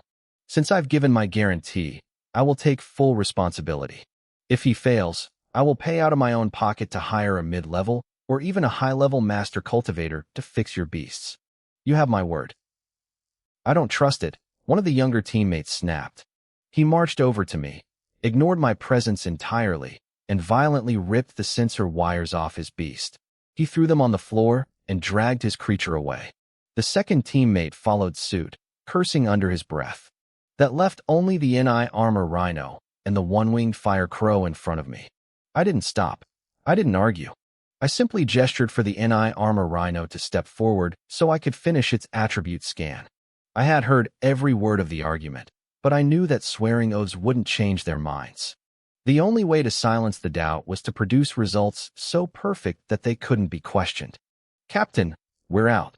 The teammate with the toad-like beast called back. You should get yours out of there too before he kills them. I don't trust anyone named Song anymore. The captain didn't move. He looked back and forth between me and the remaining beasts. He was torn. On one hand, letting a technical school intern touch his beast felt like a death sentence. On the other hand, the Starlight Wolf King was a miracle he couldn't ignore. He knew Song Jiang wasn't the type to hurt the team for personal gain. I'm staying, Yangwan said suddenly. Everyone turned to her. Why? Her teammates asked. Yangwan gave a self-deprecating smile, looking at her broken fire crow. It's already a cripple. No matter who tries to fix it, the success rate is low. If he thinks he can do it, let him try. The worst-case scenario is that it stays exactly like it is now, a burden. Song Jiang looked pained. You're not a burden, Yangwan. We'd all be dead if it wasn't for you. She just smiled sadly. The captain watched them for a long moment, then sighed. Fine. If she's in, I'm in too. I'll let him cultivate the rhino. Captain, the two who had left shouted. Why? Because he finally said something human. The captain said, glancing at Song Jiang.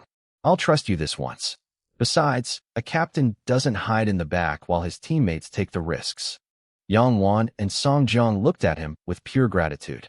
The other two teammates just shook their heads, convinced the captain had lost his mind. To them, the team was as good as dead. Manager Song let out a long breath of relief. You won't regret this. My promise stands. It better, the captain replied. This company is too big to be breaking promises. A few minutes later, the scans for the Ni armor rhino and the fire crow were finished. I reviewed the data, picked up the small fire crow, and walked back to the group. I felt calm. Who wants to go first? I asked. Yangwan looked at the bird in my hands. Do you really have a plan? The fire crow is disabled. I nodded firmly. I do. The reactions were instant. The two teammates who had quit smirked, glad they weren't involved in the coming disaster. Manager Chen didn't say a word, but the mockery in his eyes was loud enough. Song Jiang was beaming. In his mind, if I said I could do it, it was already done. Manager Song, however, looked worried. Anyone with eyes could see that the rhino was the safer bet. The fire crow was a mess. One mistake with that bird, and I'd lose everything. There was no room for error. If I failed the crow, the captain would never let me touch his rhino. I was walking on a razor's edge. Manager Song was clearly nervous. He didn't have a solid report to give to the assistant manager yet. and this gamble felt too big. He hesitated, looking at me with a frown. How about we start with the rhino? It's the easier path. Let's get a win under our belt first. I shook my head immediately. There's no need. The fire crow is smaller. The process will be much faster. But Manager Song started to argue, but a harsh, grating voice cut him off. Exactly. As expected of the genius Manager Song, keeps praising. Manager Chun was back, his face twisted into a mock grin. A tiny little bird shouldn't be a problem for a talent like you, right? Or is it that Manager Song actually has no confidence in his own pick? Manager Song glared at him, his face turning red. He swallowed his words. If he kept arguing now, it would look like he didn't trust me. If the two remaining team members saw their manager wavering, the whole thing would fall apart. He had no choice but to go all in on me. He took a deep breath and patted my shoulder. Do your best. Don't feel pressured. I understand, I said, nodding. I looked over at Manager Chun and gave him a small, appreciative nod. Nice assist, buddy. I was actually worried I'd have to waste a lot of breath convincing Manager Song to let me start with the crow. This guy, who looked like a cross between a monkey and a rat, had just shut down Manager Song's escape route for me. I only had 2 evolution cards. One was a universal card, and the other was strictly for fire attributes.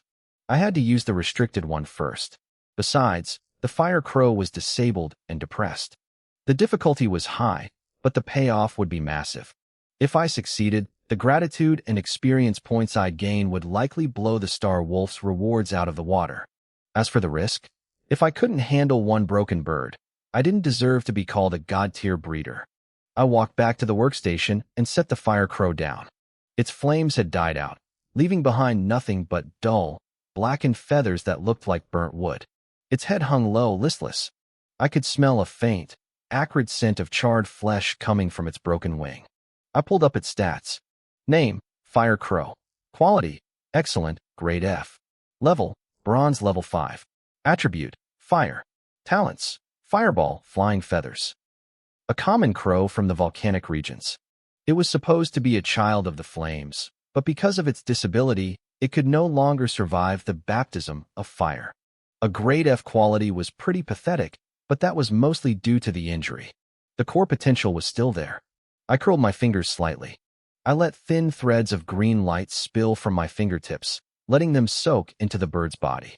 Hidden by the position of my hand, I slipped a flash of crimson light, the evolution energy, into the crow as well.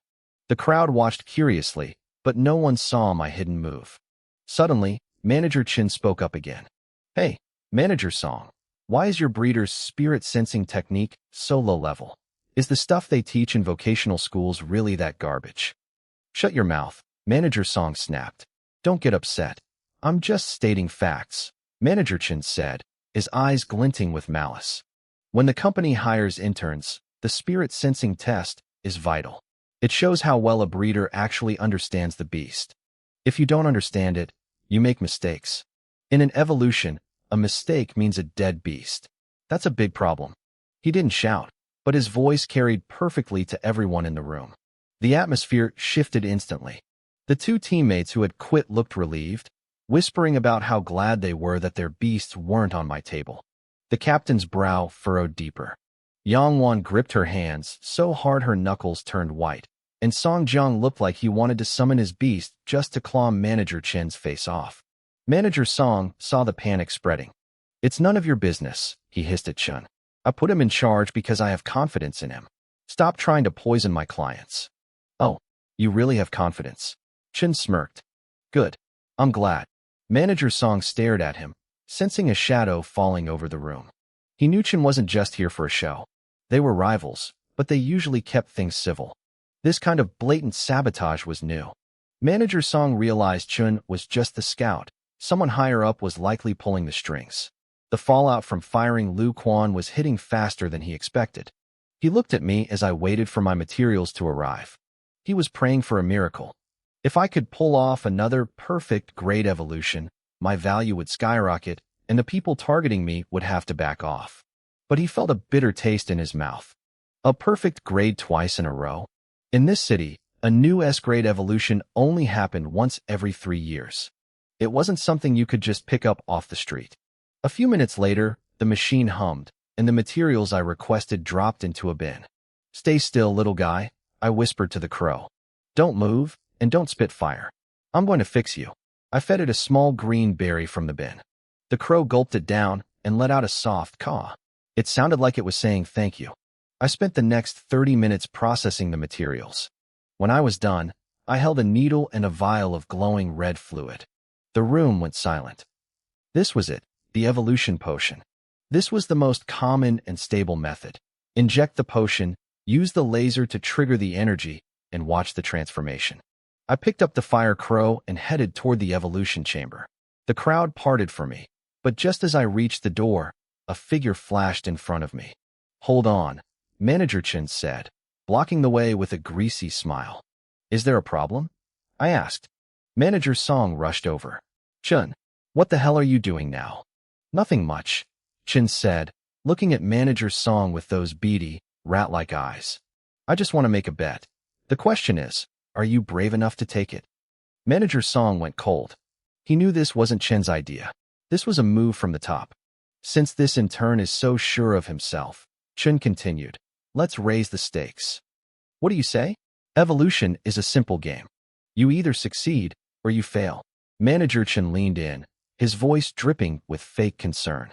"If he fails, Manager Song, you'll apologize to me at the next reading report. In front of everyone, you'll admit your skills are inferior to mine. And as for this kid, Liu, he gets transferred to my department." Manager Song's face went dark. His eyes were filled with a mix of fury and hesitation. He knew exactly what Chen was doing. The apology was just a jab, but the transfer was the real trap. If I went to the 8th floor, they'd steal the credit for the Starlight Wolf King's evolution path. Worse, they'd have me in their clutches. I was just an innocent kid to them, and I knew these people played dirty. "You bastard," Song hissed, his voice trembling with suppressed rage. "Don't even think about it. You know Liu is already on Assistant Yang's radar. You can't afford to mess with him." Chen just chuckled. Assistant Yang only said to report a success.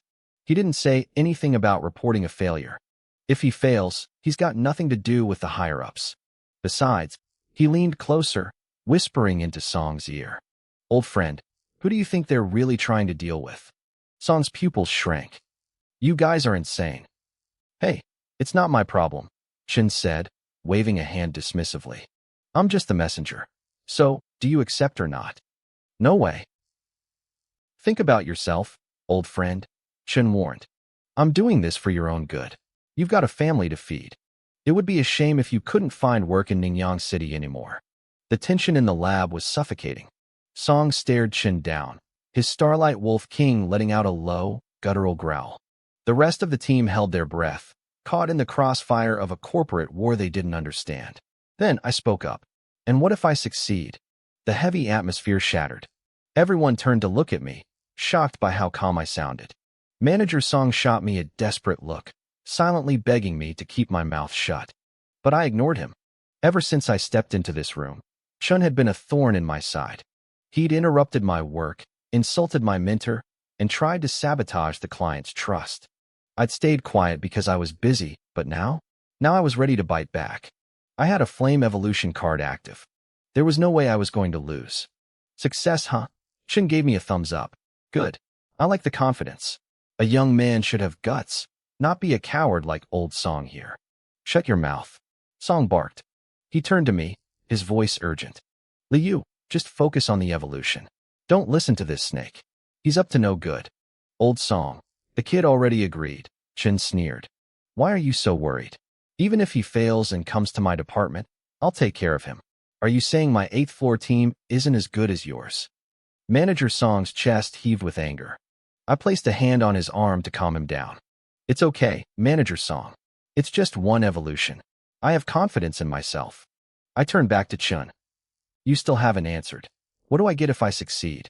If the prize isn't big enough, I'm not interested." I was playing hard to get, making him think I was hesitant. Chin frowned, thinking it over. The room was silent. Even the most oblivious person could feel the weight of this gamble. Yangwan gripped her hands tight, her eyes fixed on her fire crow. She didn't care about the politics. She just wanted her pet to survive. If you succeed, Chen finally said, I'll give you a high-value order from the 8th floor. I looked at Manager Song for clarification. He sighed, realizing I wasn't backing down. Orders are ranked, he explained. Normal, special, and high value. High-value orders pay millions. They're hard to get, but the requirements are brutal. Millions. My heart skipped a beat. With that kind of money, I wouldn't just be able to pay for my mother's current treatments. I could plan for a permanent cure. Deal, I said firmly. Liu, Song started. Don't worry, I smiled at him. I've got this. I picked up the fire crow and the potion, heading into the evolution chamber. While I was preparing the bird, Chen didn't stop his games. He turned his attention to Song Jiang's teammates. He could see the cracks in the group after their earlier disagreement. You too, Chen said, looking at the 2 younger members who had refused my help earlier. You need evolutions too, don't you? They looked at each other. We were going to, but we decided against it, one said. We didn't trust the intern. Chen nodded, a predatory glint in his eyes. In that case, why don't you come up to the 8th floor later? I have excellent creators there. If the price is right, I might even get a mid-level creator to handle your pets personally. Song Jiang's face fell. Shut up, Chun. They're with us. If they need an evolution, my brother will do it. The team captain frowned. We don't want any part of your feud. Forget the evolution. He didn't trust me, but he was trying to keep his team together. But the 2 younger members were already hooked. Wait, Captain, a mid-level creator? You can't even book them normally, one shouted. Yeah, Captain, you can't decide for us, the other added, turning to Chun with a sycophantic grin. Manager Chun, we'd be honored to have your team look at our pets. Song Jiang and the captain looked like they'd been slapped. Chen just laughed, welcoming them with open arms. He was tearing the team apart right in front of us. I finished administering the potion and gave the fire crow a final injection at the base of its wing. When I stepped out of the chamber, I saw the 2 traitors looking at me with pure disdain. Song Jiang, the captain, and Yang Wan looked furious, their faces pale with the sting of betrayal. I walked to the control panel. My fingers moved across the interface, setting the parameters. Then, I gripped the red activation handle. Everyone stopped breathing. I pushed the handle forward. A low hum filled the room as a beam of white light shot down from the top of the chamber, bathing the fire crow. After only a few seconds, the bird exploded in a blinding flash of brilliance. It's starting, Song Jiang yelled. Yang Wan forgot her anger, her eyes wide with terror and hope as she stared into the light. The team captain stood perfectly still, trying to look calm. But I saw his fists clenched tight, his knuckles white with tension. Manager Song was even worse. He was shaking, a messy mix of excitement and pure nerves written all over his face. On the other side of the room, Manager Chun and the 2 traitors stared at the white light with growing unease. I could see the doubt creeping into their eyes. They were all thinking the same thing. Could this actually work? The white light intensified, letting out a sharp, whistling howl. The energy inside the chamber hit the glass like a physical wave, but the reinforced shielding held firm. Suddenly, a sharp clink echoed through the lab. Something hit the glass, leaving a tiny pit. It was the needle I had embedded in the fire crow's body. Before anyone could process that, a wet splat followed. Thick, dark blood sprayed across the inside of the glass. Then came the scream. The fire crow let out a shrill, agonizing shriek that made everyone flinch. Fire crow, Yang Wan cried out, her face turning pale. She looked like she was about to collapse. Manager Song let out a long, heavy sigh. All the energy seemed to drain out of him. He shook his head in disappointment. I knew it, he muttered. Trying to evolve a crippled beast is just too much. He looked at me, his eyes full of pity and frustration. To him, I wasn't just a failure. I was a blind fool who had just ruined his career. Now, he'd have to apologize to Chun in front of the entire department. I could tell he felt like he'd swallowed a fly. The 2 traitors exchanged a look of pure relief. Thank God we didn't go through with it, one whispered. Only an idiot tries to heal a cripple and evolve it at the same time. If this guy becomes a real creator, he'll be a menace to every pet owner in the city. Manager Chen's face twisted into a triumphant smirk. As long as I failed, he knew he could handle me later. He didn't have to worry about the higher-ups noticing a lowly intern anymore. Hey, intern, Shin called out, his voice dripping with malice. Looks like your little experiment just died. I felt everyone's gaze on me. Yangwan's heartbreak, the captain's doubt, Song's crushing disappointment, and Chin's mockery. They all thought it was over. I didn't blink. I stayed perfectly calm. What's the rush? I asked quietly. I'm not finished yet. I grabbed the red handle, the one I had only pushed halfway, and slammed it all the way to the top. Virum, a light 10 times brighter than before exploded from the chamber. It filled the entire laboratory, turning the world into a void of pure white. Everyone was instantly blinded. They cried out, instinctively covering their eyes. Then, a new sound cut through the hum of the machines. It was the fire crow again. But this wasn't a scream of pain. It was loud, high-pitched, and filled with the raw, soaring joy of a creature reborn from the ashes. What is that? Someone shouted. That doesn't sound like a fire crow. They tried to look, but the glare was too much. They were squinting at a wall of white. I was the only one who could see. The moment the evolution hit its peak, I had already reached for the sunglasses on the console. A notification pinged in my mind. Ding! The fire crow has been reborn. It feels a deep sense of gratitude toward you. You have gained 300 cultivation points. 300 points. That was a triple return on my investment. I let out a small smile. I had made the right choice. Evolution is a funny thing. If you give a burger to a man who just ate, he might complain about the taste. But if you give that same burger to a man starving to death, he'll treat you like a god. This fire crow had been at the absolute bottom. It was broken and hopeless. By pulling it out of that dark hole and pushing it to the very peak of its potential, I hadn't just changed its body. I had earned its eternal loyalty. As the light finally faded, the others began to regain their vision.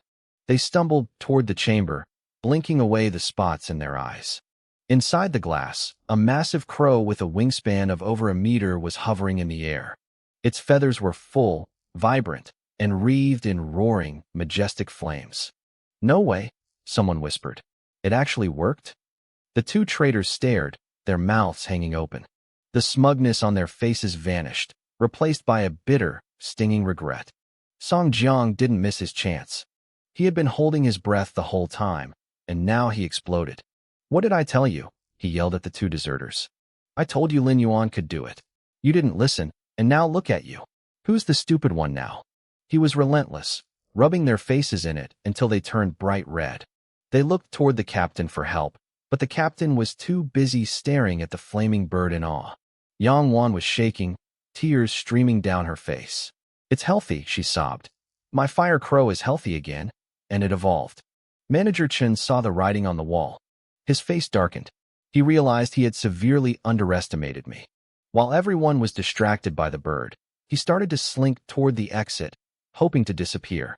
But Manager Song was faster. He had been watching Chen like a hawk. Just as Chen reached the door, Song stepped into his path with a nasty grin. Where are you going, Manager Chen? I need the bathroom, Chen stammered. Hold it, Song said, his voice cold. A few minutes won't kill you. The results are in. Where are those high-value orders you promised me? Chen's eyes darted around. I'll give them to you when I get back. We work in the same building. I'm not going to run away. Song didn't move. No need to wait. The company updated the software last month. You can transfer order permissions right from your phone. If you forgot how, I'd be happy to show you. Chen opened his mouth to argue, but Song cut him off. Old Chen, there are cameras in this lab. You don't want me bringing this up in the end-of-the-month report, do you? Trapped, Chen glared at him, pulled out his phone, and aggressively tapped the screen. A moment later, Song's phone buzzed. Got it, Song said, beaming. Have a nice trip to the toilet. Come back soon. Song watched Chen stomp away, then turned his attention back to me. I was leaning against the console, watching the flaming bird. Song was floored. 2 new species in 2 days. What kind of monster in turn had he picked up? He thought back to the Starlight Wolf from yesterday. That had been an S-class evolution. A terrifying thought crossed his mind. Could this one be S-class too? He quickly shook his head, dismissing the idea. Discovering a new species was hard enough. Getting an S-class rating on a new species was almost unheard of. The odds were impossible. Or so he thought. Statistically, for every 100 new species of jade beasts discovered, only 3 turn out to be S-class. That's a 3% chance. Even so, the fact that I had successfully evolved 2 new species in 2 days was enough to prove my skill. The door to the cultivation chamber hissed open. The newly evolved creature, now a fire crow, trailed a long, elegant tail of flames as it flew out. It extinguished its fire midair and dove toward Yangwan. The bird was the size of an eagle now, and its impact forced Yangwan back a few steps before she regained her balance. "How is it?" the captain asked urgently. Everyone crowded around, eyes fixed on Yangwan. She stroked the fire crow, her expression shifting from curiosity to pure shock. "It's strong," she whispered. "I can feel it. It's so much more powerful than before. It feels like its strength has doubled." "How is that even possible?" Song Jiang muttered. Old Song gave a low, knowing laugh. "I get it. I had the exact same reaction when I saw the starlight wolf yesterday." All eyes turned to me. I just smiled and beckoned to the bird. "Come here, little fire crow. Let's get you a full checkup." The creature flapped its wings gently and landed beside me. I teased it for a second before starting the attribute test, moving through the motions with practiced ease. This was the final step to conclude the session. The data scrolled across the screen. Name, Fire Crow. Quality, Transcendent S-Class. Level, Bronze Grade 5. Attribute, Fire. Talents, Blazing Flames, Rock-Treading Claws, Fire Control. Description, a creature born from the depths of intense heat. Its extreme fire affinity makes it nearly immune to fire damage and allows it to heal its wounds through flames. Silence fell over the room.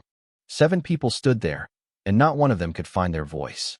The only sound was the sharp, synchronized intake of breath. S-Class, it's actually S-Class, Old Song stammered, stumbling back a step. He looked at me with a gaze full of horror, as if he were looking at a monster. Then his expression shifted to something bordering on worship. To him, I wasn't just an intern anymore. I was a god. The captain and the others finally snapped out of it, their voices rising in a chorus of disbelief. "See, I told you Lin Yuan was the real deal," Song Jiang shouted, his voice cracking with excitement. It was like years of frustration had finally been washed away. "You didn't believe me, but look, you all saw it. It was worth the trip," the captain remarked, his voice full of emotion. "To see the birth of an S-Class new species with my own eyes, incredible." Yangwan looked at me, her eyes sincere. "Mr. Lin, we misunderstood you before. I apologize. I know the small fee we agreed upon with Manager Song isn't enough to pay for a result like this. If you ever need anything in the future, just ask. I'll be there." "Me too," Song Jiang added quickly. The captain nodded solemnly. Even though his beast hadn't been evolved yet, seeing how I had helped his teammates, especially Yang Wan, meant everything. Yang Wan had been drowning in guilt ever since her beast was crippled. Now, that weight was finally gone. "Wait, what about us?" 2 voices piped up. The 2 team members who had previously rejected me and sided with Manager Chen pushed their way to the front. They were grinning, their faces full of flattery. "Master Lin, can you do ours next?" one asked. "Yeah, we'll pay extra. Just let us cut the line," the other added. "We don't even need S-Class. A-Class is fine. Though, S-Class would be better, obviously." Song Jiang and the others frowned, their eyes flashing with disgust. I looked at the 2 men and smiled thinly. "Shouldn't you ask your captain? He's supposed to be next." "Oh, the captain is generous," one of them said, waving a hand dismissively. "He won't mind. Besides, if we go first and succeed, it'll give the captain more confidence, right?" They spoke with total excitement, completely ignoring the captain's darkening face. "So that's how it is," I said, my voice turning cold. "It sounds like your captain is indeed a very generous man. Unfortunately, I am not. Now, I'd like both of you to get lost in the most graceful way possible." Their smiles froze. They started to beg, promising more money, but I didn't give them a second glance. I looked at Old Song, who understood immediately. He and Song Jiang grabbed the 2 men and hauled them out of the lab. Their pleas eventually turned into curses before fading down the hallway. Silence returned. "I'm sorry you had to see that," the captain said, looking ashamed. "I didn't realize they had become like this. They weren't always this way." I shrugged it off. "Don't worry about it. That's it for this morning. We'll do your beast this afternoon." The captain beamed and started to thank me, But Old Song interrupted. Actually, this afternoon won't work. Let's do it tomorrow morning at the same time. Lin Yuan is new. He has to attend the intern training session this afternoon. Song Jiang leaned in, grinning. Perfect. To celebrate Yang Wan's bird coming back to life, let's head to a hidden realm for a mission. We can test out the fire turkey's power. I heard someone found rare fire spirit essence in the scorched realm. Let's go check it out. It's a fire crow, not a turkey. Yang Wan snapped, but she was smiling. She looked like a completely different person compared to the gloomy woman who had walked in earlier. The captain agreed, and the three of them said their goodbyes, laughing as they headed out. Hidden realms. I whispered the words. They were special dimensions that had appeared during the spiritual awakening ages ago. They were full of rare beasts and treasures, but they were also incredibly dangerous. You want to go see one? Old Song asked. I shook my head. With my weak physique, I'd be taken out in seconds. I'm just curious. I wasn't exaggerating. Cultivators like me were basically ordinary people. We didn't get the physical boosts that beast tamers got as their pets leveled up. In a hidden realm, the shockwaves from a battle alone could kill me, let alone the environment itself. Once the lab doors were shut, I looked at Old Song. It seems like things inside Bright Moon Company are pretty unstable, I noted. Old Song sighed and nodded. Where there are people, there's competition. The company is no exception. As we talked, Old Song filled me in on the history. The company had been around for 20 years. It started with everyone working together, but over time, management became bloated. The previous president was passive, which allowed different factions to form. Lu Quan was part of one of those groups. I had gotten Lu Quan fired, and since the president's office had backed the order, his faction couldn't complain to the top. Instead, they targeted me, thinking I was an easy mark. But things are changing, Old Song said, his voice full of hope. The new president and assistant Yang are breaking up the old cliques. Those people are struggling to protect themselves now. It won't be long before the company is cleaned up. Come on, let's hit the cafeteria. Then I'll take you to the intern area. As we walked, my phone buzzed. Old Song had transferred the payment for today's work. 100,000 credits. I wasn't even officially on the payroll yet, and I was already making a fortune. There's no commission for this one because you haven't officially started yet, Old Song said with a grin. I nodded, feeling the weight of the notification on my phone. 100,000 credits. It was a drop in the bucket compared to what I needed for my mother's full treatment, but it was enough to cover her medication for the next 5 months. It was a start. We headed to the cafeteria. I followed Old Song's lead, piling my tray high with meat dishes before finding a seat. Take a look, Old Song said, sliding his phone across the table. These are the high-value orders. See if anything catches your eye. I scrolled through the list. These weren't the basic tasks I'd been doing. These were the big leagues. The first was a Lord-class Celestial Sparrow, Silver Level 5. It had been hit by an energy storm, leaving its veins shattered and its level dropping. Difficulty, 3 stars. Reward, 1 million credits. The second was an evolution request for a Star-Red Alligator, Silver Level 9. The client wanted it evolved to at least B-grade quality. Difficulty, 4 stars. Reward, 1 million credits. Then I saw the third one. A Golden Horn Drake, Extraordinary Class, A-grade, Silver Level 1. It had been injured in a beast riot. The symptoms were a mess. Unstoppable bleeding, lethargy, and bouts of extreme irritability and confusion. Difficulty, 5 stars. Reward, 2 million credits. I looked through a few more, but my mind kept drifting back. These high-value orders were rare. Usually, only senior or elite mid-level breeders ever got a crack at them. Old Song had snatched one from Old Chin's department, and the man was probably still fuming. I'll take the third one, I said, sliding the phone back. The Golden Horn Drake. Old Song froze. A mouthful of rice fell right back onto his tray. He stared at me like I'd just told him I wanted to fight a dragon with a toothpick. The Golden Horn Drake, his voice trembled. Is there a problem? I asked. Old Song didn't answer immediately. He grabbed his phone and stared at the order, muttering to himself about how strange and wrong the whole thing was. Maybe you should pick another one, he finally said, looking uneasy. Why? Is the order fake? No, Old Song sighed. This order has been sitting in the system for a month. It wasn't always a high-value order. It started as a special order. I frowned. What's the difference? Think of it like a medical mystery, he explained. Special orders are unpredictable.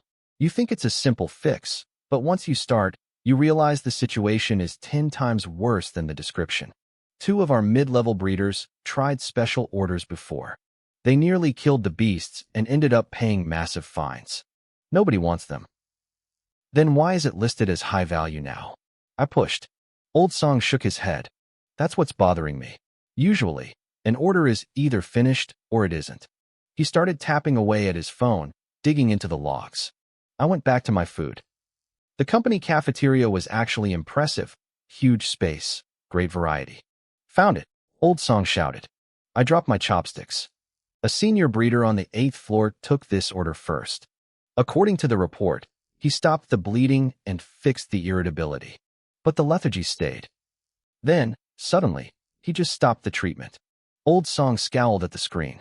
He marked the treatment as partial and had Director Zhang Hai approve a change in status to a high-value order. What kind of garbage move is that? You either finish the job or you don't. The 8th floor is getting lazy. So, can I take it? I asked. My reasoning was simple. I had 1 evolution card left, and I needed to save it for a specific job later. But based on my luck, I'd likely pull a lower-level card next. An extraordinary class beast was the perfect target. Plus, I'd learned that my evolution cards didn't just change a beast, they healed them. Evolution was the ultimate cure. If I could fix the Drake and evolve it at the same time, the rewards and the breeding points would be massive.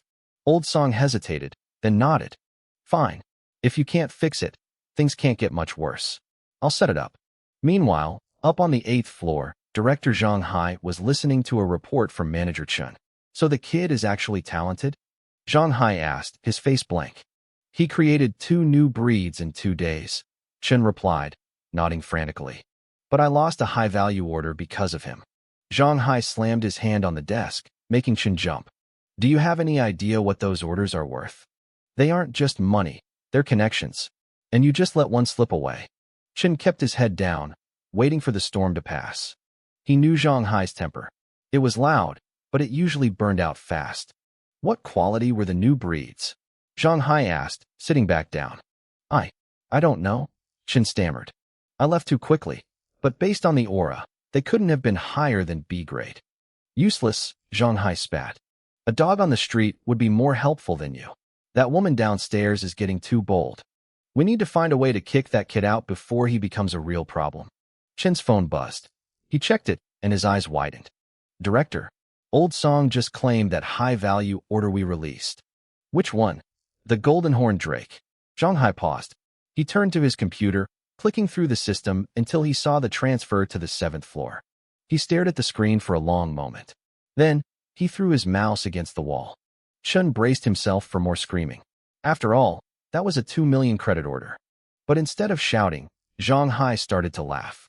It was a cold, jagged sound that made my skin crawl just thinking about it. Zhang Hai's laughter started as a low, dry chuckle, but it quickly spiraled into a full-blown roar. The sound didn't make old Chen feel any better. In fact, it made his skin crawl. I could see the goosebumps erupting on Chen's arms as he rubbed them nervously. He looked like a man waiting for a blow that wouldn't land. Brother Zhang, Chen stammered, his voice trembling. Please, just yell at me. When you act like this, I get scared. Zhang Hai stopped laughing and swept a cold, emotionless gaze over him. You deserve a beating, he said flatly. But since you managed to do one thing right at the very end, I'll let it slide this time. Chen blinked, confused. He wasn't a stupid man. You don't become a supervisor by being slow, but he needed a second for his brain to catch up. The right thing? You mean, the Golden Horn Drake? Exactly, Zhang Hai said, his mood visibly lifting. He actually took a moment to explain, which was rare for him. The situation with that Drake is a mess. When Tian Ci tried to nurture it before, he ran into serious trouble. To keep his success rate up, he cheated. He activated the creature's latent potential to make it look healthy in the short term, but it's a death sentence. In a few days, its condition will crash and burn. Chen's face went pale. He hadn't known the details, but he understood the implications immediately. A nurturer's reputation is everything. If you take an order and fail, you lose the client's trust. Ethical nurturers admit when they're out of their depth and refund the money. But here on the 8th floor, under Zhang Hai's leadership, they used a darker method. Fake a recovery, close the order, and get paid before the client realizes their pet is dying. Zhang Hai spun his chair around, looking incredibly smug. I was actually looking for a new recruit to dump that Drake on, a sacrificial lamb to take the fall when it dies. I didn't expect that kid to walk right into the trap himself. Is there something special about the owner? Chen asked cautiously. He knew Zhang Hai wouldn't go to these lengths for a nobody. Zhang Hai leaned back, his eyes glinting. I don't mind telling you. The owner of that golden horn drake is the daughter of Director Wang from the Ninyang Branch Association. Chen gasped. The realization hit him like a physical blow. If the drake died, the kid wouldn't just be fired, he'd be blacklisted. Since I was just an intern, I needed a guarantor like Old Song to even handle the order. When that creature breathed its last, both of us would be finished. He offended the wrong people, Zhang Hai sneered. Once Director Wang is done with them, I doubt there's a place in this entire city that will hire them ever again. While they plotted my downfall, I was headed to the intern training room. It was 2 in the afternoon, and a man named Yin Su stood at the front of the room by a small blackboard. His name literally meant strict, and he lived up to it. In the manhwa company, he was famous for being a hard ass. He didn't care if we were fresh recruits. He ran his room like a drill sergeant. By the end of the morning, all 12 interns were sitting perfectly straight, terrified of his sharp tongue. He told us the schedule. Mornings were for regulations and procedures, and afternoons were for rotating through different nurturers to learn the ropes. In a week, he'd collect feedback. If a nurturer liked you, you stayed. If not, you were at the mercy of his random assignments. Suddenly, there was a knock at the door. Yin Su's brow furrowed. He hated being interrupted. Come in, he barked. Old Song walked in, looking like he'd just won the lottery, with me trailing behind him. Supervisor Song from the 7th floor? Yin Su asked, his voice icy. What do you want? I brought a new student for the training session, Song said, grinning. Yin Su's face darkened. I have 12 students on my list. You're trying to cut the line. Supervisor Song, I don't care who you are, this isn't how we do things. Don't get worked up, Song replied, unfazed by the hostility. This was a direct order from Special Assistant Yang. Yin Su slammed his hand on the desk, the sound echoing like a gunshot. That's not a good enough reason. I don't care whose connection he is. Give me a real reason to take him, or get out. I stood there, calm, not even looking at the teacher. I looked at the other interns instead. They were whispering and snickering, recognizing me as the vocational school kid. They thought I was a dead man walking, knowing how much Yin Su hated people who used back doors to get ahead. Quiet. Yin Su roared at the class, making them jump in their seats. Then he turned back to me. What's your name? Liu, I said. Yin Su looked at Song. If I take him, I have to do extra work. I need a reason that actually moves me. Otherwise, I don't care who sent him, he's gone. The other interns were practically vibrating with excitement, waiting for me to be kicked out. But Old Song didn't leave.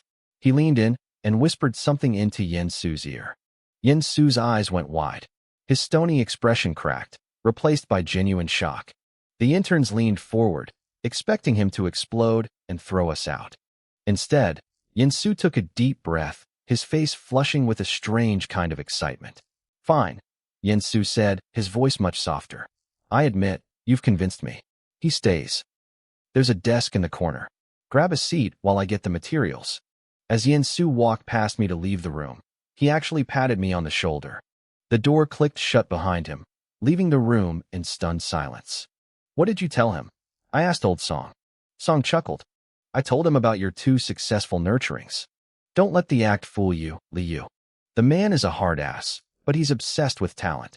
He's just a guy who loves the craft. Dealing with arrogant rookies who think they know everything gets old fast. I guess that's why Yin Su was such a jerk at first. I see, I said, nodding. Find a seat, Manager Song told me. Wait here while I go report this cultivation success and handle your paperwork. Sure thing. I watched him leave and found a quiet corner to sit down. The moment the door clicked shut, the silence in the room shattered. The other interns finally snapped out of their trance. A wave of gasps and whispers erupted. What just happened? Someone hissed. Was that really the same teacher Yin? What did that fat guy say to him to change his mind like that? This is bullshit. Why him? They didn't even try to hide their resentment. Their sharp voices and bitter questions echoed off the walls. I didn't bother looking at them. I had nothing to prove to people like that. Suddenly, I heard heavy, hurried footsteps in the hallway. The noise outside got louder, then stopped right at the door. The training room went dead silent. Every intern sat up straight, trying to look busy. But it wasn't Yin Su. It sounded like a group of people whispering and scurrying around just outside the door. Are they gone? A voice whispered. Yeah. I sent my people to watch the elevators and the stairs. We're clear. Good. We can't let that other guy get to him first. Let's go. I narrowed my eyes. They had waited for both Manager Song and Yin Su to leave. They even had people guarding the exits. Was this Lu Quan's group again? I tensed up, ready for a fight. The door creaked open. 7 or 8 heads poked inside, scanning the room like hungry wolves. Their eyes scanned the rows of desks until they locked onto me. There he is, someone shouted. The door slammed open. The group rushed toward me so fast I felt a literal gust of wind. Before I could even stand up, they were surrounding my desk. Who are you people? I asked. A man who looked like a professional bodybuilder pushed his way to the front. He shoved his ID badge in my face with a desperate, wide-eyed grin. Li Yu, I'm Manager Wong from the 6th floor. I'm here to personally invite you to join our cultivation hall. We have the highest quality orders in the company. If you come with me. He didn't finish. A woman in a sharp business suit sent a flying kick into his ribs, knocking him sideways. She tossed her hair, accidentally slapping another guy in the face. Student Lee, I'm Manager Lily from the 5th floor, she said, leaning in close. How about coming to my department? By the way, I'm single. If you join us, I might even give you a chance to date me. She gave me a seductive wink. A second later, a man in glasses shoved her face away with his palm. Get lost, you crazy bitch. That's not what you said you'd do. He turned to me with a gentle, fake smile. Li Yu, we have a lot of female cultivators in my department. Join us, and I'll give you all their contact info. You shameless snake. Lily screamed. That's how you trick everyone into your department, and they never even get to see you. Also, who the hell wears heels to kick people? My back. Manager Wong groaned, clutching his ribs. You people are insane. The room descended into total chaos. These 7 or 8 managers were shoving, shouting, and tripping each other like desperate salesmen fighting over a lead. They had completely abandoned their professional dignity just to get close to me. In the other corner of the room, the interns watched in stunned silence. Am I dreaming? One intern whispered, his voice trembling. Or did the world go crazy? The world must be crazy, another replied, his face turning pale. He's a vocational school intern. How can all these managers be fighting over him? I saw a few of them looking down at their desks, their faces white. They were probably remembering the insults they had thrown at me earlier. They weren't stupid, they had fought through hundreds of applicants to get here. They knew that if 7 managers from 7 different floors were willing to brawl in a hallway just to recruit me, my value was light years beyond theirs. I was the guy who got rejected, then got brought back by a manager, then got handpicked by the legendary Yin Su. And now this. The realization was starting to make them look physically ill. Meanwhile, Manager Song was having a very different kind of morning. He had stepped into the elevator to go to the top floor, but it stopped at the 3rd. A group of young people got on. They were polite and smiled at him, so he didn't think much of it. Suddenly, a girl in the group let out a cry and collapsed into the corner. Xiao Xiao? What's wrong? Her friend shouted. Song hurried over. Is she okay? What happened? My stomach. It hurts so much, the girl groaned, looking up at him with pained eyes. Manager Song, please, can you help me get to the infirmary? Song blinked. How do you know my name? The girl's eyes flickered for a split second before she let out another agonizing wail. Her friends begged him to help. Being a good guy, Song helped them carry her all the way to the medical wing. When he finally got back to the elevator, there was a maintenance sign hanging on it. He sighed and walked to the other elevator bank. When he stepped inside, a woman was there with a small child. Hello, uncle, the boy said cutely. Hello, little guy. Song chuckled, feeling a bit better. Could someone hit the top floor button? Already did, the woman said. Song looked at the panel, and his jaw dropped. Every single floor button was lit up. Look, uncle. I pressed all the buttons. Aren't I fast? The boy cheered. Song's eye twitched. Yeah, real fast. Mommy told me I had to stop the big man. The mother quickly covered the boy's mouth. Kids say the craziest things. So sorry. She gave Song a tight, nervous smile. Song stood there as the elevator stopped at every single floor. To make matters worse, every time the doors opened, someone outside was holding the open button, shouting for a colleague to hurry up while they took their sweet time.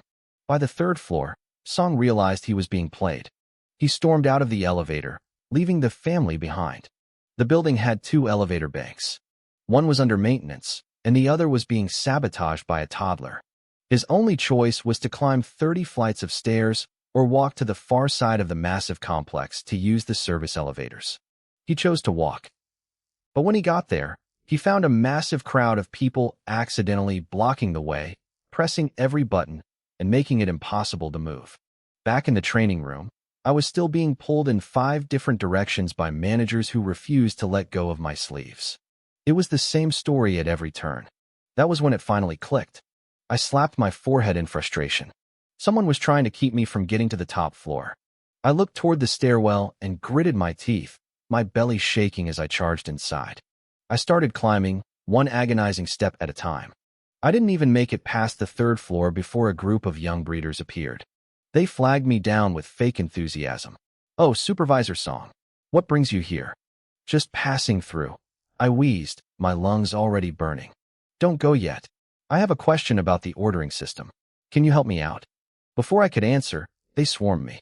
One asked about logistics, another about specific orders, and a third about breeding techniques. It took me several minutes of frantic explaining just to break free.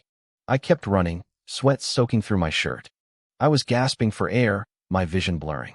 A few floors later, another crowd blocked the way. I stopped, hands on my hips, glaring at them with my small, tired eyes. What do you people want? They looked at each other and smirked. Supervisor Song, we hit a snag. We need your expertise. I panted heavily, barely able to speak. Expertise, right? Fine. Come here. As they moved in to surround me, I didn't wait. I used every bit of momentum my heavy body had to pull a sharp S-turn, darting through a gap and sprinting up the stairs. I left them standing there in shock. Damn, the target is getting smarter, someone shouted behind me. Phones came out immediately. Fingers tapped furiously on screens as messages flooded a private group chat. Attention all units. Target has seen through the plan. He's heading past the 8th floor. Repeat, he's on the 8th floor. The notifications chimed like rapid fire. Floor 14 ready. Floor 18 in position. Floor 22 set. The group chat had a very specific name, Operation Talent Grab. By the time I reached the top, my breathing sounded like a construction site. Every inhale felt like swallowing hot coals. My head was pounding, and I felt like I was floating in a fever dream. I had climbed 50 floors. 50. I had fought through ambushes on almost every level. But finally, the heavy security door to the 50th floor was right in front of me. I grabbed the handle, took one last breath, and threw my entire weight against it. The door creaked open. 10 young men were standing there, grinning at me. My legs gave out. I hit the floor with a heavy thud, staring at them in total disbelief. You guys, I started, my voice cracking. I pouted, looking completely defeated. Just let me pass. I just need to make a report. Sorry, Supervisor Song, one guy said with a shrug. Our boss gave us strict orders. If we don't stop you, we lose our performance bonuses for the month. Yeah, a girl added, holding up 2 fingers. My supervisor said stopping you counts for 2 bonus points. 2 points? Your boss is stingy, another complained. We only get 1 point for this. They started bickering among themselves, completely ignoring me as I sat there on the floor. It finally hit me. Every single department had teamed up against me. They were all trying to steal Liu before I could officially claim him. I can't take this anymore, I muttered, leaning my head against the doorframe. I've done everything for that kid. I've looked after him, and now I have to deal with you backstabbers. Suddenly, a cold, sharp voice cut through the noise. What are you all doing here? Usually, that voice would make my blood run cold with stress. Right now, it sounded like a heavenly choir. The group froze and turned around. Most of them didn't recognize the woman, but they recognized the ID badge pinned to her chest. Yang, Assistant Yang, someone whispered. Everyone snapped to attention, their faces pale. Good morning, Assistant Yang. You didn't answer my question, she said, her expression like stone. She had just stepped out of her office to get water when she heard the commotion. Nobody usually dared to make noise on the 50th floor. The group looked at each other, panicking. One guy glanced at me and had a sudden bright idea. We were, helping Supervisor Song. He took the stairs and got exhausted, so we were supporting him. The crowd parted, and Assistant Yang looked toward the door. She saw a massive, sweating man slumped on the floor looking like he'd just been fished out of a river. It was a pathetic sight. Her eyes flickered with a hint of something, but she kept her face neutral. Supervisor Song, follow me. I scrambled to my feet, leaning on the others as they helpfully escorted me into her office. I waved them away, and they scrambled out, slamming the door shut behind them. What is going on? She asked. I gulped down a full glass of water. I'm sorry you had to see that. Those little brats, their department head sent them to block me. They're trying to stop me from reporting so they can steal my recruit. Steal him? She raised an eyebrow. She remembered the young man I had mentioned before. I see. Well, give me the report then. I stood up, my legs still shaking, but my excitement took over. I detailed everything that had happened during the morning session. Assistant Yang had been leaning back comfortably, but as I spoke, she sat bolt upright. She pulled up the records on her computer. Another S-grade new species. Her eyes narrowed, shimmering with a sharp light. 2 S-grades in a row. That wasn't luck. Either someone was planting this kid here for a deep conspiracy, or he was a once-in-a-century genius. She quickly dismissed the conspiracy theory. If someone wanted to infiltrate the company, they wouldn't waste an S-grade discovery. A lower grade would be enough to get in the door. That left only one option. He was a god-tier talent. Assistant Yang, I said cautiously when she didn't speak. He's my guy? Please, don't let the other departments take him. She glanced at me, and I shut my mouth instantly. What is his name? Li Yu. She whispered, burning the name into her memory. Give him a full-time contract. Skip the internship. I can't, I explained. He hasn't taken the official licensing exams yet. He's technically just a breeder's apprentice. Our company rules are strict about that. He needs a license to be full-time. She didn't push it. Instead, she asked, what's his family situation? Father is gone. His mother is in the city hospital with spirit depletion syndrome. They're poor. The $50,000 he earned yesterday was for her medical bills. He also has a sister about to take her college entrance exams. I was glad I had done my homework. Assistant Yang nodded. Fine. There are 3 things you need to do immediately. First, give him a 100,000 yuan bonus. Get it into his account now, so he doesn't have to worry about his mother's bills. Second, spirit depletion syndrome wasn't incurable. The real problem was finding the right channels. Assistant Yang told me that if I focused on my work and saved enough money, the company would step in and hire top-tier foreign doctors for my mother. There was a third condition, though. I needed to finish my licensing exams as soon as possible. Company benefits, including family medical coverage, only kicked in once I became a full-time employee. As for the rest, she wanted to wait for the CEO to return before making any more promises. When she finished speaking, old Kai, my supervisor, just stood there, stunned. The perks were incredible. Money, medical channels, and support, all while I was still technically an intern. If I actually went full-time, the treatment would be legendary. Old Kai didn't find it strange. My 2 S-grade discoveries were enough to make manhwa company look like a powerhouse in the year-end reports. The business deals and resources those breeds would bring in were worth far more than whatever the company was paying me. Assistant Yang noticed old Kai wasn't moving. She asked if there was anything else. He hesitated, then spoke up. He mentioned that firing Lu Quan had made some people angry. They were pointing their spears at me. Since I was a newcomer with no background, he was worried I'd be crushed in the crossfire. Assistant Yang's eyes turned cold. A heavy, invisible pressure filled the room. It wasn't just her status. It was the aura of a beast tamer who had survived mountains of corpses and seas of blood. Old Kai's breath hitched. A ringing sound filled his ears, and his heart hammered against his ribs like it was trying to escape his body. The feeling vanished as quickly as it came. When the pressure lifted, she looked like a normal person again, but old Kai was drenched in sweat. She asked if I had been told the risks. Old Kai confirmed I had, but said I was too impulsive and insisted on firing Lu Quan anyway. He argued that someone with my talent shouldn't be dragged into office politics. Assistant Yang simply said that if he knew my value, he should trust the process. The CEO's office wouldn't abandon a newcomer who could bring in that much profit. Then she gave him a warning. If he didn't hurry back, I might not belong to his department anymore. Old Kai snapped out of it. He realized those shameless vultures from the other floors were probably circling me. He bolted out of the office, skipped the elevator, and sprinted down the stairs. Back in the training room, I was drowning. 7 or 8 supervisors were surrounding me, hitting me with every psychological trick and sales pitch in the book. One woman from the 5th floor told me they had the highest KPIs and promised me a master-level mentor. A guy from the 6th floor started shouting her down, claiming his floor was stronger. They started arguing with each other until they all turned to me at once. They demanded I make a choice. The room went silent.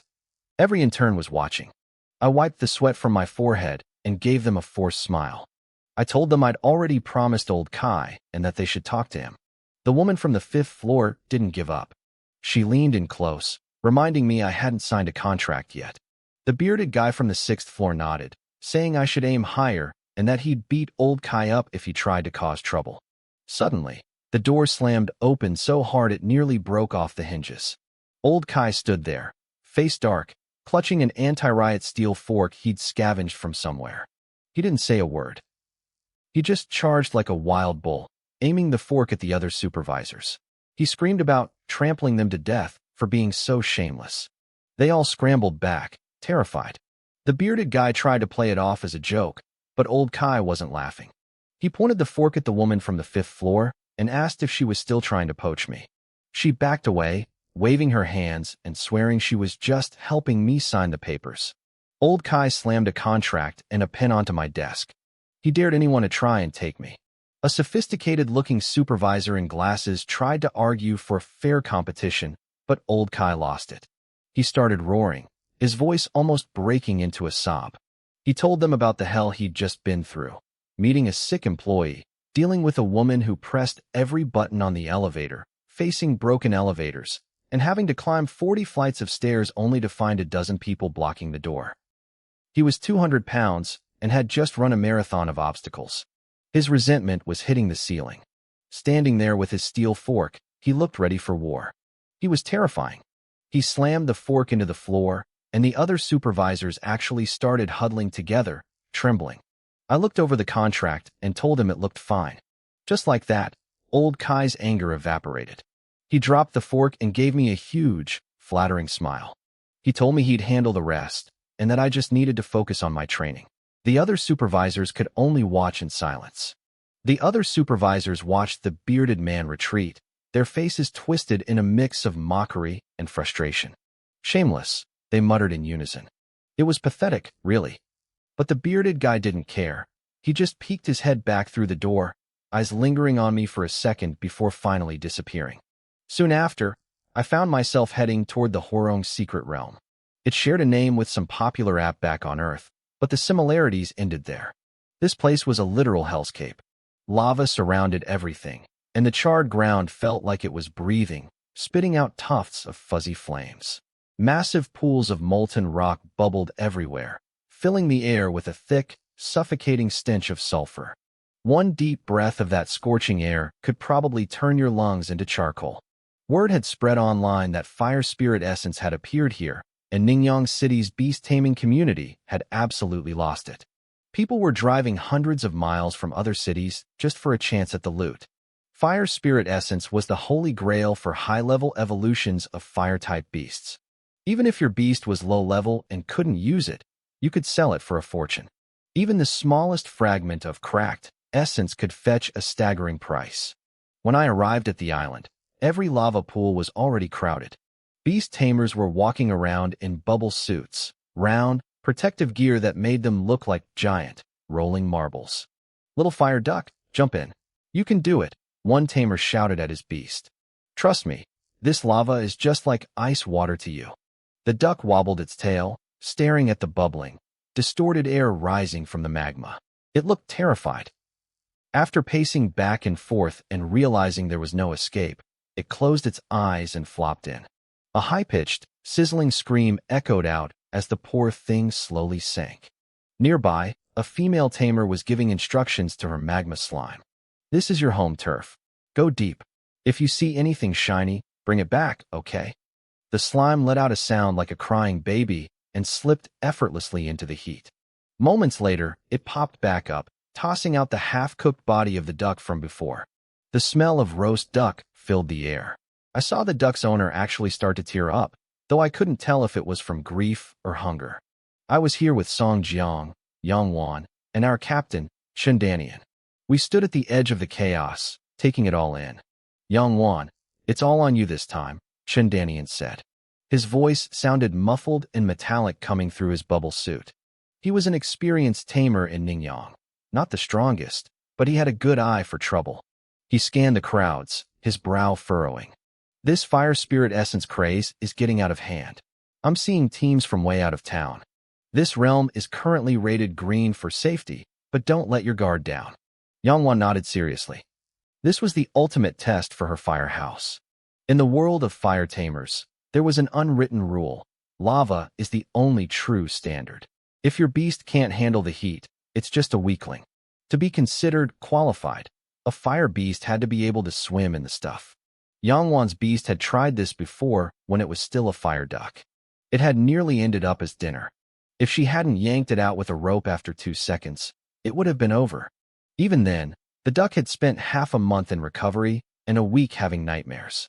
It used to tremble just looking at a puddle of lava. Suddenly, a roar went up from a nearby pool. It's out. It's out. A fire spirit essence. Look at the size of that thing. Lucky bastard. Hey, don't even think about stealing it.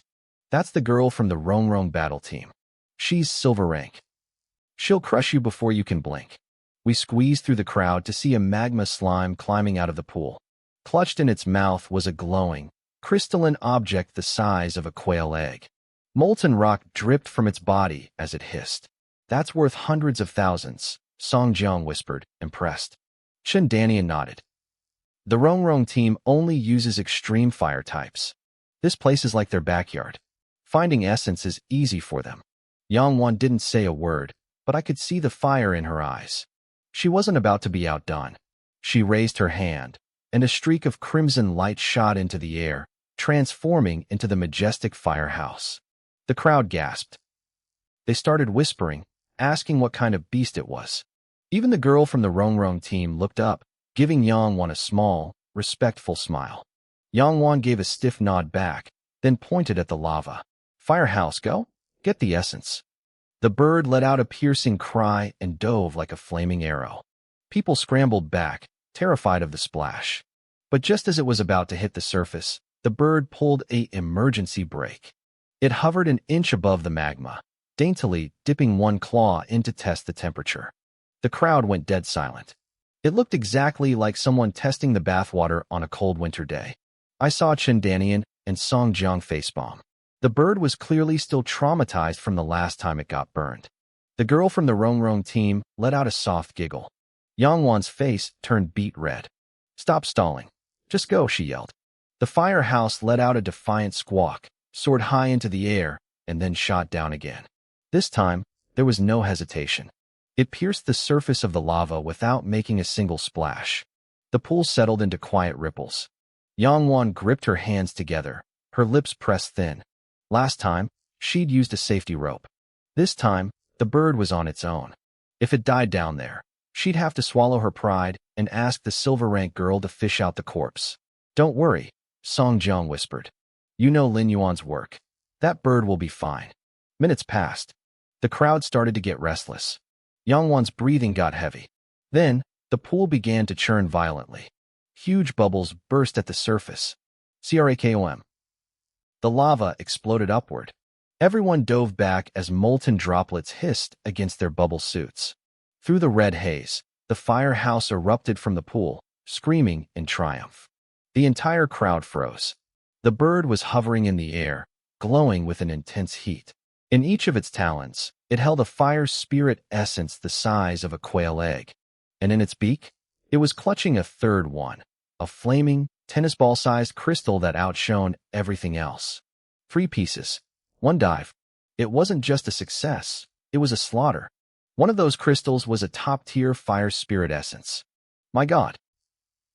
The crowd around us gasped, their eyes instantly filling with greed and envy. A regular essence the size of a quail egg was worth over 100,000, and there were 3 of them here. That large one, that was $1 million treasure, easy. Song Jiang let out a loud whoop. The firehouse is incredible. It's a beast. It's not the bird, Yang Wan said, her voice trembling with excitement. It's Master Lin. I can feel it. The firehouse's flame sensitivity has increased tenfold. Its power inside the fire element is on a whole different level now. Man, Brother Lin is the real deal, Song Jiang muttered, grinning. He looked proud, like he was the one who had discovered a hidden diamond. Something's wrong. Stay sharp. Chen Danian's voice was heavy. He didn't waste time. He summoned his own beast immediately. Song Jiang and Yang Wan stiffened. In the fire melt realm, non-fire beasts had their strength suppressed by 70%. The searing air could even burn their respiratory tracts. Our captain loved his beasts like family and never summoned them here unless it was life or death. I looked around. The crowd had closed in on us. They formed a tight circle, their eyes gleaming with a nasty, predatory light. One by one, they summoned their own beasts, mostly fire lizards. They weren't high level, but there were nearly 20 of them. We were trapped. Behind us was nothing but the bubbling lava pool. Damn it, Song Jiang cursed, his hand flying up to summon. We got too caught up in the wind and forgot where we were. A Starlight Wolf King appeared, much larger than a standard one, causing another wave of gasps from the crowd. It stood beside Chindanian's beast, teeth bared. Above us, the firehouse circled, its body wreathed in intense flames, ready to strike.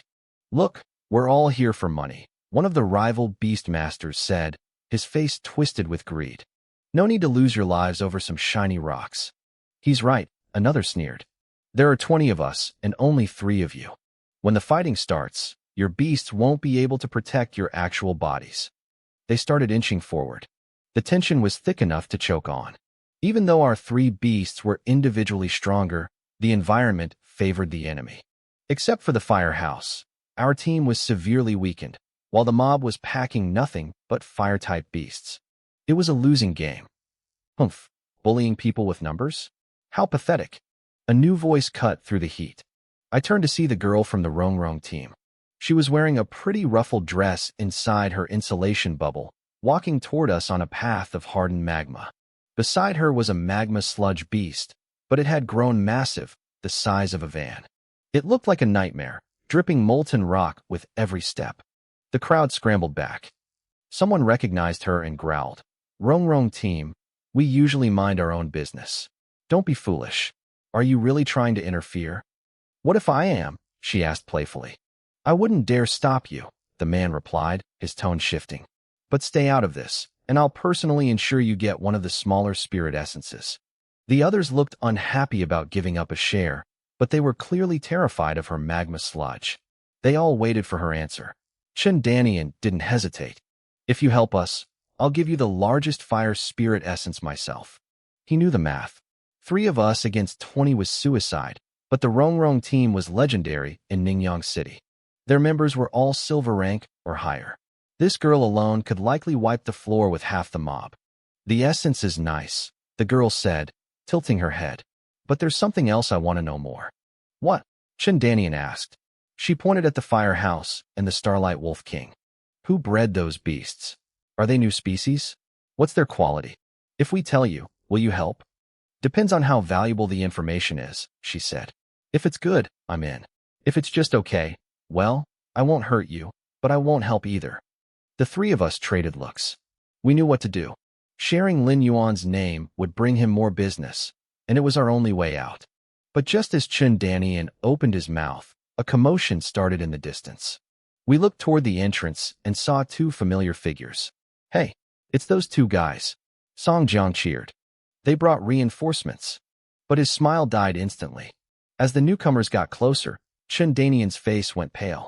This is bad. Really bad. While my friends were fighting for their lives, my afternoon training at the company was much more peaceful. It was just standard stuff, learning the corporate rules and meeting the different departments. Even though I had the system, I didn't act arrogant. I listened more intently than the Ivy League grads, which seemed to earn me some points with the supervisor. When the clock hit 5, I turned down the other interns' offer to grab dinner. Ever since they'd watched the previous owner of this body get attacked by a snake during the interview, I knew they weren't my friends. I headed straight to a beast supply store. I need your best beast food, I told the clerk. The salesman's eyes lit up. Of course. What type of beast do you have? Fish type. Black iron rank. The light in his eyes vanished instantly. He let out a disappointed grunt and trudged off to the back. Fish beasts were notorious for having tiny appetites. Even with the most expensive food, they barely ate enough to make a sale worth it. I bought 3 bags for $1,000 and headed home. I summoned my bubble fish into its tank and scooped out a large portion of the premium food. The fish darted around for a bit before the scent caught its attention. It took a nibble, then started eating in earnest. I breathed a sigh of relief. If it hadn't liked the $300 a bag food, I would have been heartbroken. Once it finished the first scoop and looked full, I grinned and dumped 2 more scoops in. The bubble fish was about to dive to the bottom, but then food started raining down again. Its tiny brain couldn't process much. It looked confused for a second, then started eating again. After a few bites, it was stuffed. It swam 1 lap around the tank, and then 7 seconds passed. Its memory reset.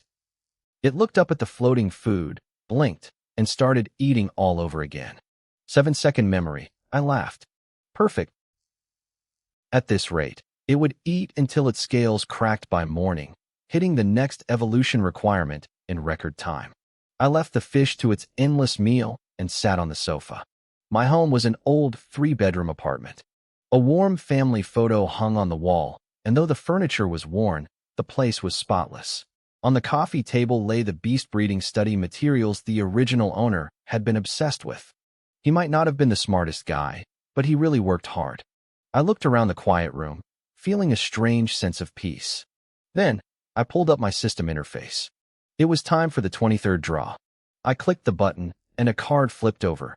Mid-grade Universal Evolution card.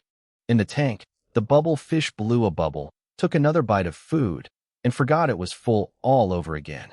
Life was good. I sat back on the sofa, letting the familiar surroundings of the apartment settle my mind. I pulled my employment contract out of my bag and flipped to the very last page. There wasn't much there, just 2 short clauses, but they changed everything. First, a $10,000 bonus, paid out immediately. Second, the company would provide access to overseas medical channels for employee family members. I knew Manager Song had fought for these terms. Other interns didn't get perks like this. But I also knew why I was being treated differently. I had successfully completed 2 high-level evolutions. Between this bonus and the $10,000 Yang Won had paid me earlier today, I had $20,000 in the bank. It was enough to stop the immediate bleeding of our medical bills, but it wasn't a cure. My mother's recovery would cost millions. That second clause, the overseas medical channel, was what I really cared about.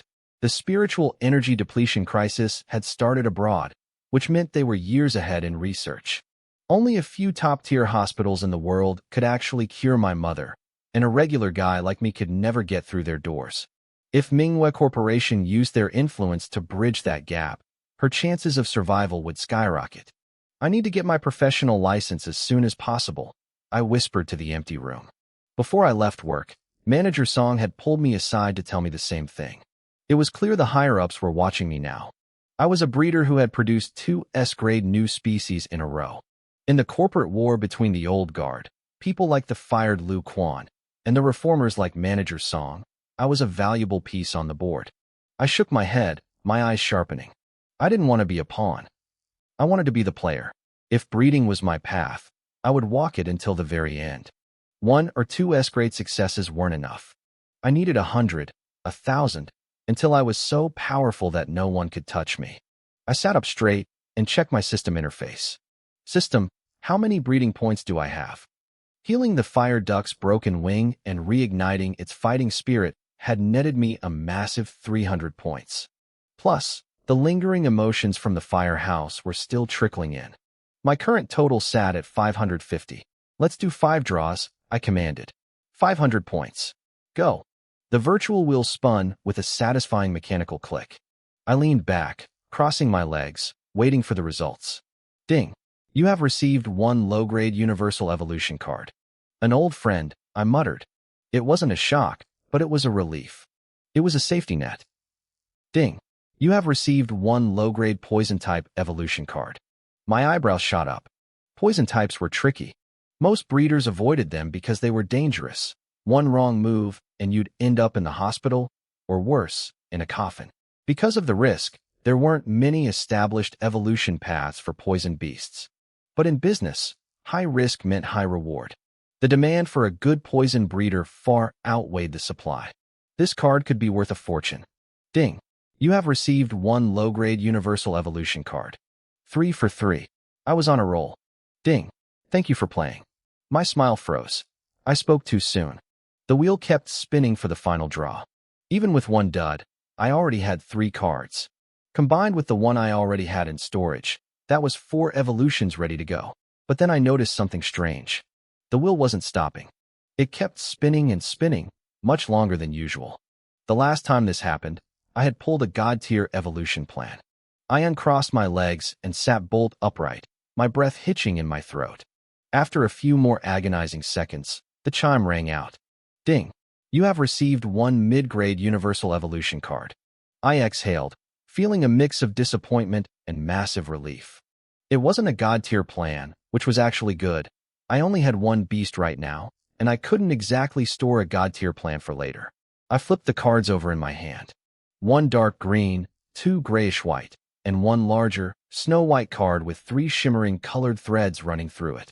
Mid-grade Universal Evolution card can unlock a high-quality evolution path for any beast up to Lord Tier. Direction is random. Lord Tier, I whispered. My heart started hammering against my ribs. A Lord Tier beast could grow to the platinum level. In a city like Ningyang, that was the absolute ceiling. Most top-tier battle teams here only had a few gold-level beasts. The only person rumored to have platinum strength was the city warden himself. If I wanted to skyrocket my reputation and get the biggest contracts in the city, there was only one way. I had to breed something legendary. If I could produce an S-grade Lord-tier species, I wouldn't just be an intern anymore.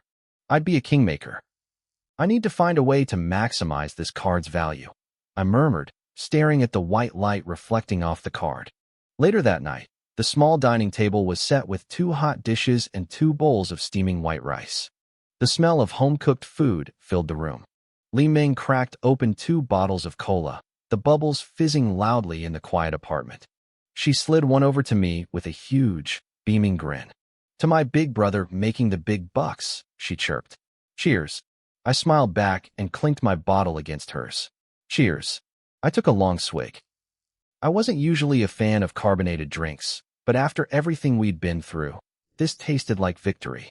Before Mom got sick, Li Ming used to drink a soda every few days, even sneaking some into my bag for school. But for the last 6 months, she hadn't touched a drop, saving every cent for medicine and tuition. Seeing her look this happy made every bit of stress worth it. We were halfway through the meal when a sharp, cracking sound echoed from the corner of the room. We both froze, looking toward the water tank.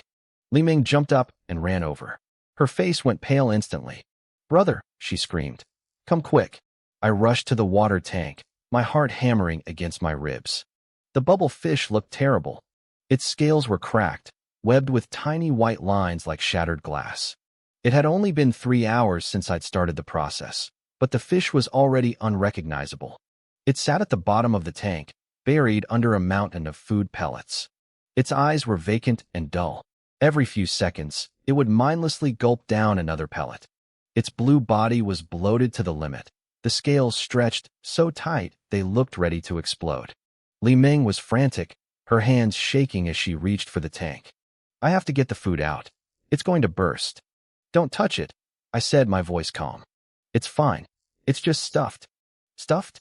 Brother, the scales are literally splitting open. That's not a bad thing, I reassured her. In fact, it's exactly what I want. Leave the food where it is. Li Ming blinked at me, her face a mask of pure confusion. Okay, but seriously, what did poor Bubble ever do to you? While my fish was undergoing its painful transformation, life was moving differently on the other side of the city. In a luxury villa under the same moonlight, Wang Jingwo stepped through his front door. The rich aroma of home cooking hit him instantly, smoothing the stressed lines on his forehead. "What's the occasion?" he asked, a rare smile breaking through his professional exterior. "Your daughter's golden horned dragon is fully recovered," his wife replied from the kitchen. "We're having a simple family celebration." A young woman, Wang Mingting, came sprinting down the stairs and threw her arms around him. "Dad, you're home. What's got you so happy, Mingting?" He laughed, the weight of the city's problems finally lifting from his shoulders. "Just seeing you," she chirped. They sat down to dinner, but the peace didn't last long. His wife noticed the shadow returning to his eyes. "Jangwo, is something still bothering you at work?" Wang Mingting chimed in, frowning. "Yeah, Dad. You've been grumpy for days. You haven't even used the moisturizer I bought you." At her feet, an adult-sized horned dragon was noisily munching on high-grade fodder, its tail swishing contentedly. Wang Jingwo sighed and set his chopsticks down. "The recent breeding certification exams in the city were a disaster," he admitted. "Results were pathetic. We caught so many people trying to use connections or cheating with leaked formulas. There's no real talent anymore. These kids just want a certificate so they can start raking in money. They don't realize that breeding is the backbone of a beastmaster's future. The provincial office chewed me out for the lack of quality candidates." His wife tried to soothe him. "Don't worry too much. The next round of exams is coming up.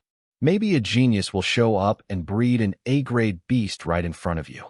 Wang Jingwo gave a hollow laugh. "An A-grade? At this point, I'd burn incense and thank the gods if I even saw a B-grade." "I'll get the incense ready then," his wife teased.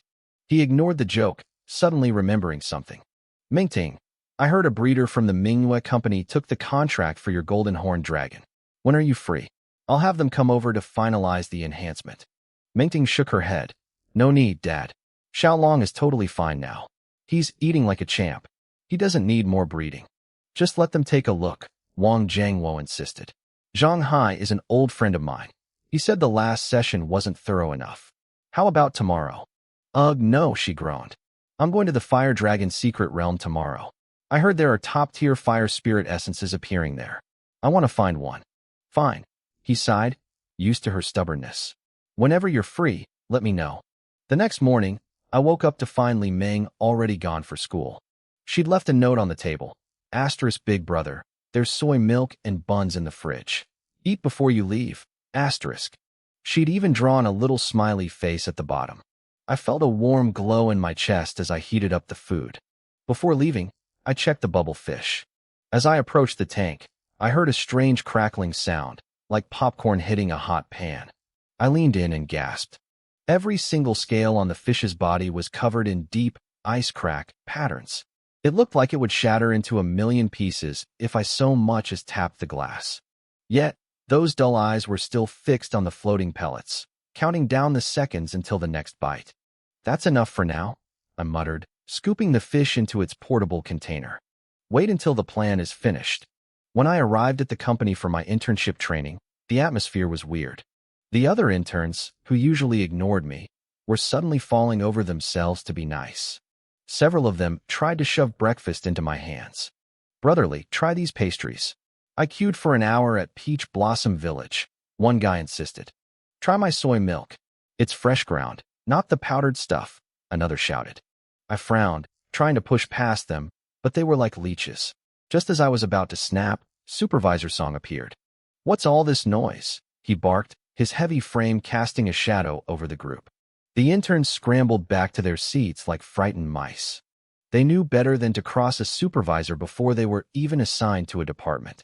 Song walked straight up to me. Then, his stern face melted into a massive, oily grin. He reached behind his back and pulled out several bags. "I've got fried dough sticks, soy milk, and some Cantonese rice rolls." I made sure they added extra eggs.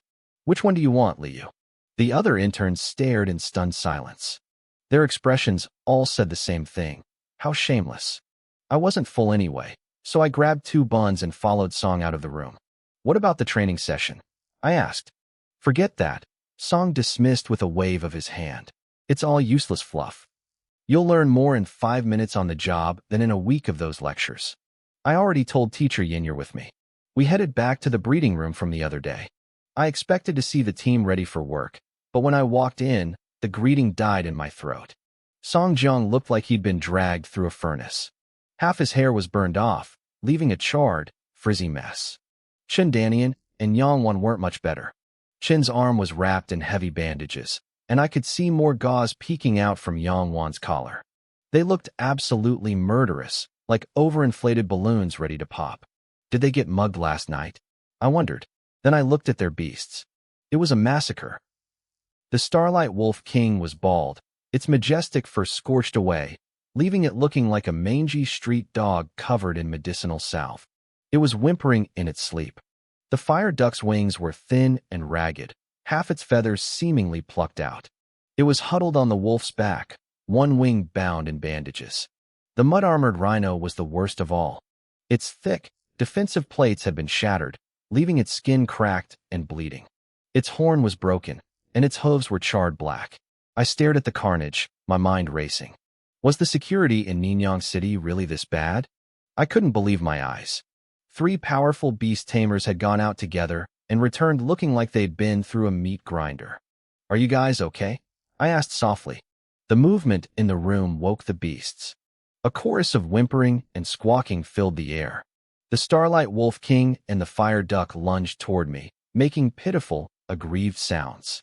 The wolf rubbed its scorched head against my chest like a needy child looking for comfort, while the duck hopped onto my shoulder, chirping a frantic list of complaints about its terrible luck.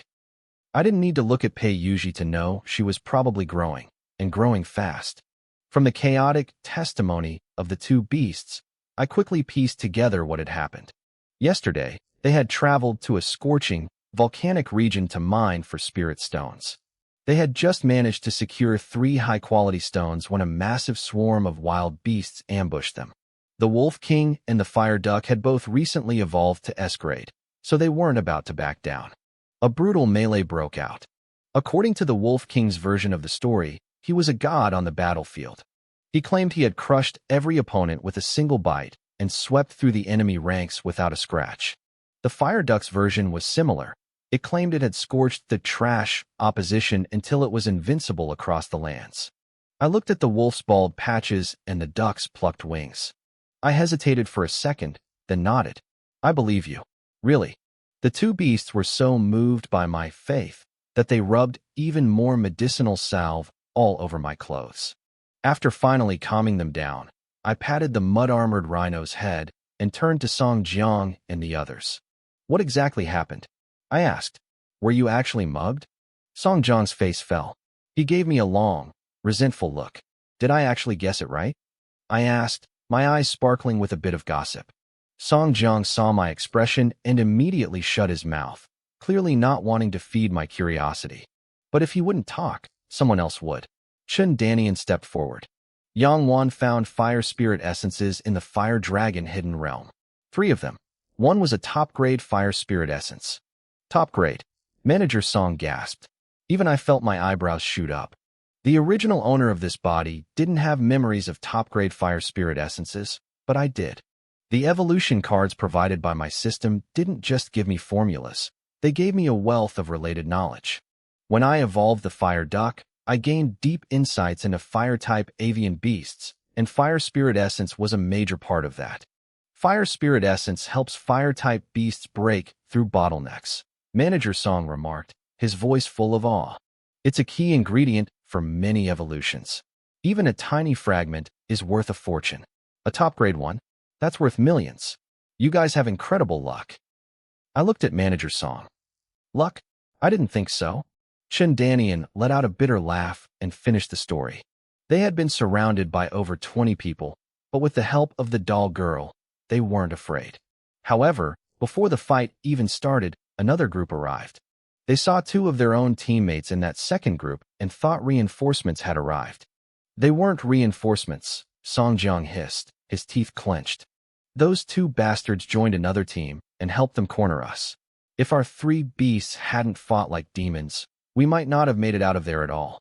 The mood in the room darkened. It was clear the betrayal hurt more than the injuries. Fire spirit essence. I whispered to myself. Manager Song was right about it being a treasure for fire types, but my system-granted knowledge went further. It wasn't just a supplement. It was a catalyst that could allow non-fire beasts to transition into the fire element. Pure fire essence could plant a fire foundation during the evolution process. It seemed my knowledge was far more advanced than what people knew in this world. Lin Yuan, Manager Song called out. I snapped out of it and saw them all watching me. I forced a smile. Let's take it one step at a time. Let's fix the beasts first.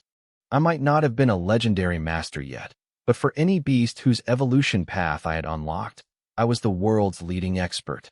I knew their biology, their healing rates, and even their preferred colors better than anyone. I walked to the console and scribbled a list of materials. I sent the request through the transport window. They were mostly common healing herbs, and they arrived within 2 minutes. The others moved to the far side of the room to talk, leaving me to work. Manager Song, Chun Danian asked quietly. Can Lin Yuan cultivate even more powerful beasts now? Yang Wan and Song Jiang looked over, interested. How much more powerful? Manager Song asked. Lord Tier. Manager Song's eyes widened. He was a sharp man. He knew a big commission when he heard one. This could blow his KPIs out of the water. He glanced at me, his brow furrowing slightly. He wondered if I could actually pull off a Lord Tier cultivation. I didn't hear their conversation. I was focused. 10 minutes later, I had ground the herbs into powders and pastes. I applied a thick, fragrant green salve to the Wolf King's bald skin and fed him a specialized powder. Done. Next, the fire duck fluttered down in front of me. I repeated the process, applying the meds externally and internally. There, I said, clapping the dust off my hands. These are high-quality meds. The pain will fade in half an hour. As for the Wolf King's fur, that will take a bit of time. How long? Song Jiang asked anxiously. About 2 to 3 days, I explained. I used a hair growth cream, but it's gentle. It won't cause any weird discolorations or side effects. You don't have to worry about your white wolf turning neon green or cow-spotted because of unstable energy. The room went silent. They stared at each other in shock. 2 to 3 days? And you think that's long? Usually, when a beast lost its fur, it took weeks to grow back. 2 days wasn't slow, it was lightning fast. If any other breeder had told them that, they wouldn't have believed it. But with me? They had already seen me perform miracles twice. They trusted me. After finishing with the first 2, I beckoned the mud-armored rhino over. I activated my spirit-sensing hand, letting my fingers trail over its cracked plates. Immediately, its stats appeared in my vision. Name, Mud-Armored Rhino. Quality, excellent, B grade. Level, Bronze level 9. Attribute, Earth. Talent, Mud-Rolling Armor. The rhino lived in swamps and liked to roll in the mud to harden its skin. It had great defense, but it was reaching its limit. Under the cover of my scanning hand, I quietly activated a low-grade Universal Evolution card. I had a plan. The mud-armored rhino's skin was already cracked, which was actually a stroke of luck. It made the evolution process easier. I decided on a path, the explosive armored rock rhino. I quickly scribbled a list of materials, 6 burst flowers and 2 boulder hearts. I sent the order through the delivery port and waited. Brotherly, Chun Danian asked, his voice trembling slightly. Aren't you going to treat Inai Jiashi's wounds first? No need, I said with a confident smile. The cracked skin is perfect. It makes it easier for the energy to penetrate during cultivation. Chun Danian looked thoughtful, nodding as if he'd just discovered a profound secret. He probably thought that from now on, he should beat his rhino until its skin cracked before every evolution. Poor Inai Jiashi. The rhino let out a sudden sneeze and shivered, its big ox-like eyes darting around suspiciously. It looked at me, and I just kept smiling. The poor beast looked genuinely terrified. A heavy grinding sound echoed from under the platform. The floor opened, and a stainless steel basket rose up. It was completely warped, crushed under the weight of the materials inside. 300 pounds in one small basket. Earth-type materials were no joke. I almost forgot, Director Song said. looking embarrassed. Earth materials are so heavy we usually use the level 2 labs for this. You didn't almost forget, Uncle, Songjong muttered. You just flat out forgot. I tried to lift one of the stones and nearly threw my back out. It didn't budge. Don't just stand there. Give me a hand.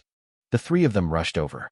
Their bodies had been strengthened by their beast's feedback, making them much stronger than me.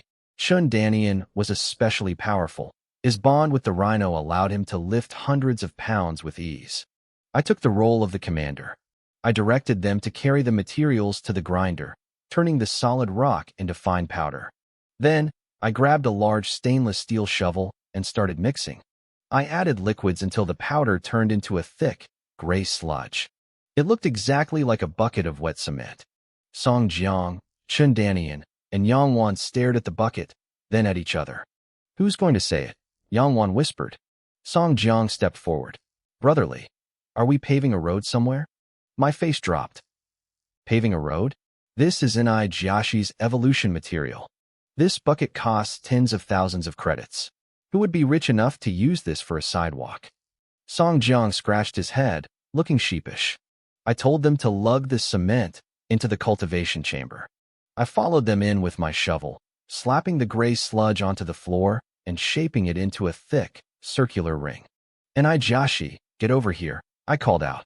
The rhino lumbered in and, under my direction, sat down right in the middle of the wet sludge. It looked incredibly uncomfortable with its wet backside, but it didn't dare complain. Is he really cultivating? Someone whispered outside. That looks like high-grade construction work.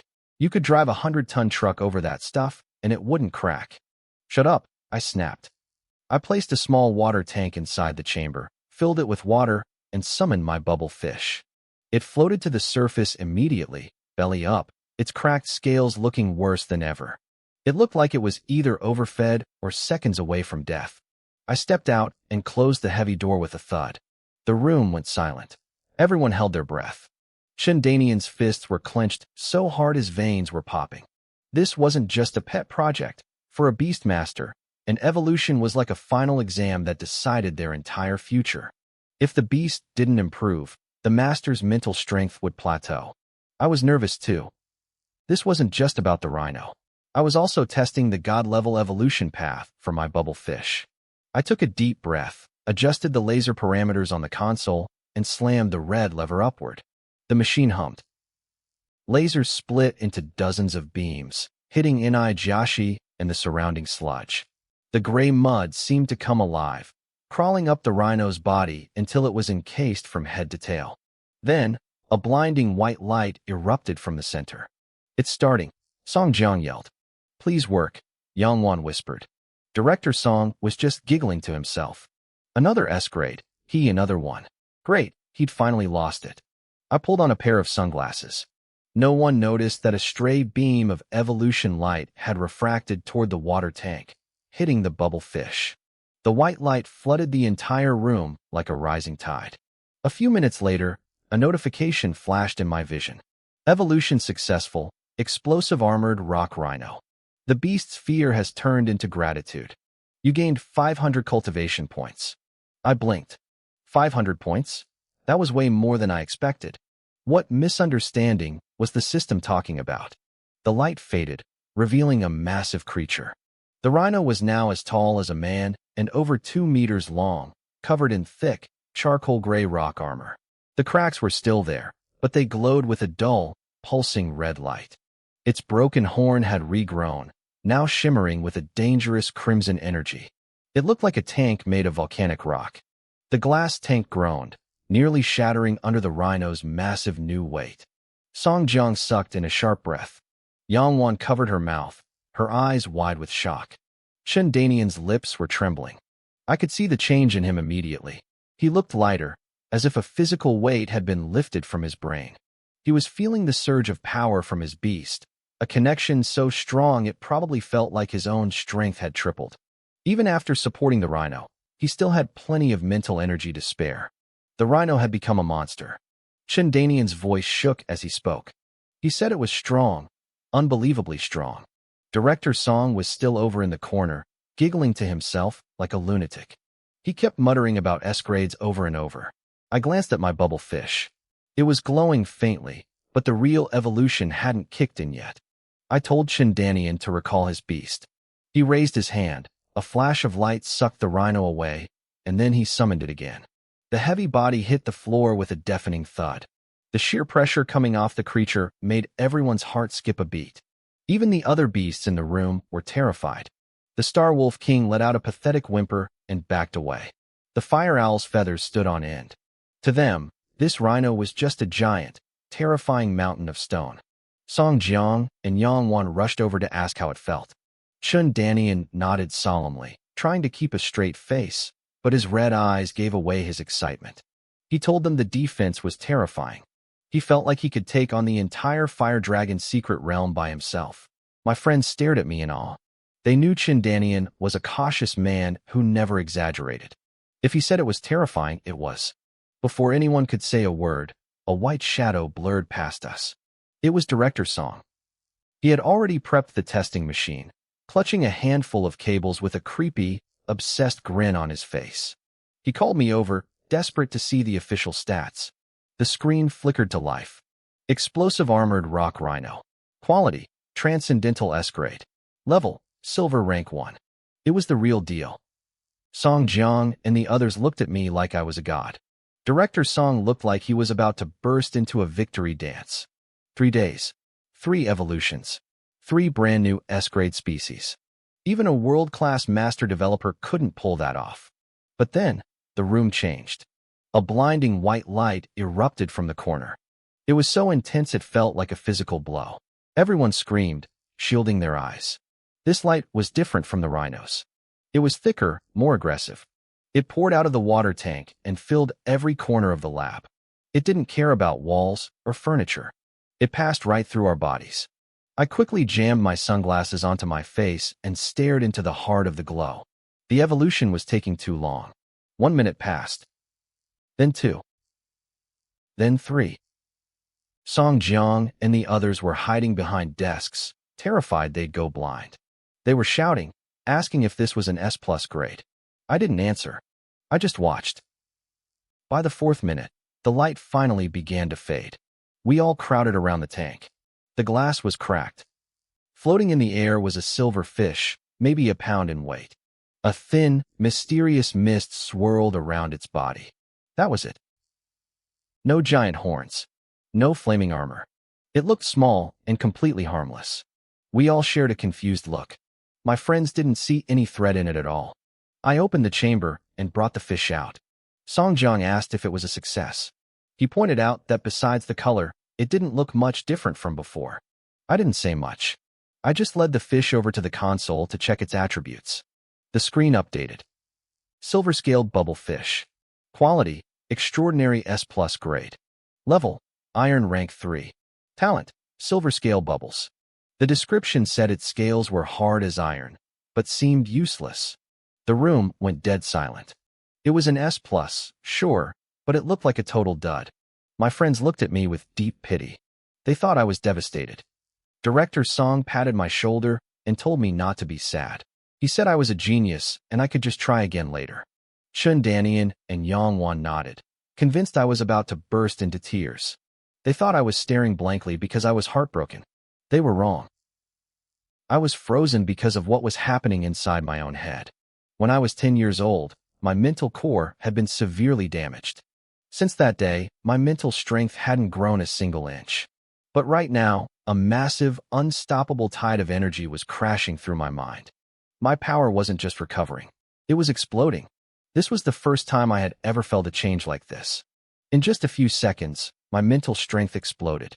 It grew dozens, hundreds of times over. It felt like a withered seedling suddenly receiving a flood of sunlight and rain, transforming into a massive tree in the blink of an eye. My senses went into overdrive. My hearing, my taste, my smell, everything was amplified. I could hear the rhythmic tapping of footsteps in the hallway outside. I could hear the distant, mechanical roar of the elevator shafts. It was overwhelming. It was a little loud. But honestly, it didn't feel bad at all. I snapped back to reality and looked at the silver-scaled bubble fish floating in the air. A smile tugged at the corners of my mouth. This little guy had sacrificed all of its own growth nutrients just to boost my mental strength. I looked at its attributes again. There were 2 columns visible to me that the machine hadn't picked up. The final evolution goal was a divine dragon. The immediate next step was a gold-scaled bubble fish. The evolution plan was clear. It needed to devour 7 different elemental spirit crystals. When its body became stiff, the light of evolution would trigger. The final quality of the evolution depended entirely on the quality of the crystals I used. I raised an eyebrow. The 7 elemental crystals were a broad category. I would need things like the fire spirit crystals found in the fire melt secret realm. I had to find a way to get my hands on all 7 types. And they couldn't be ordinary. I needed top-tier, peak-quality crystals. Liu, are you okay? I looked up.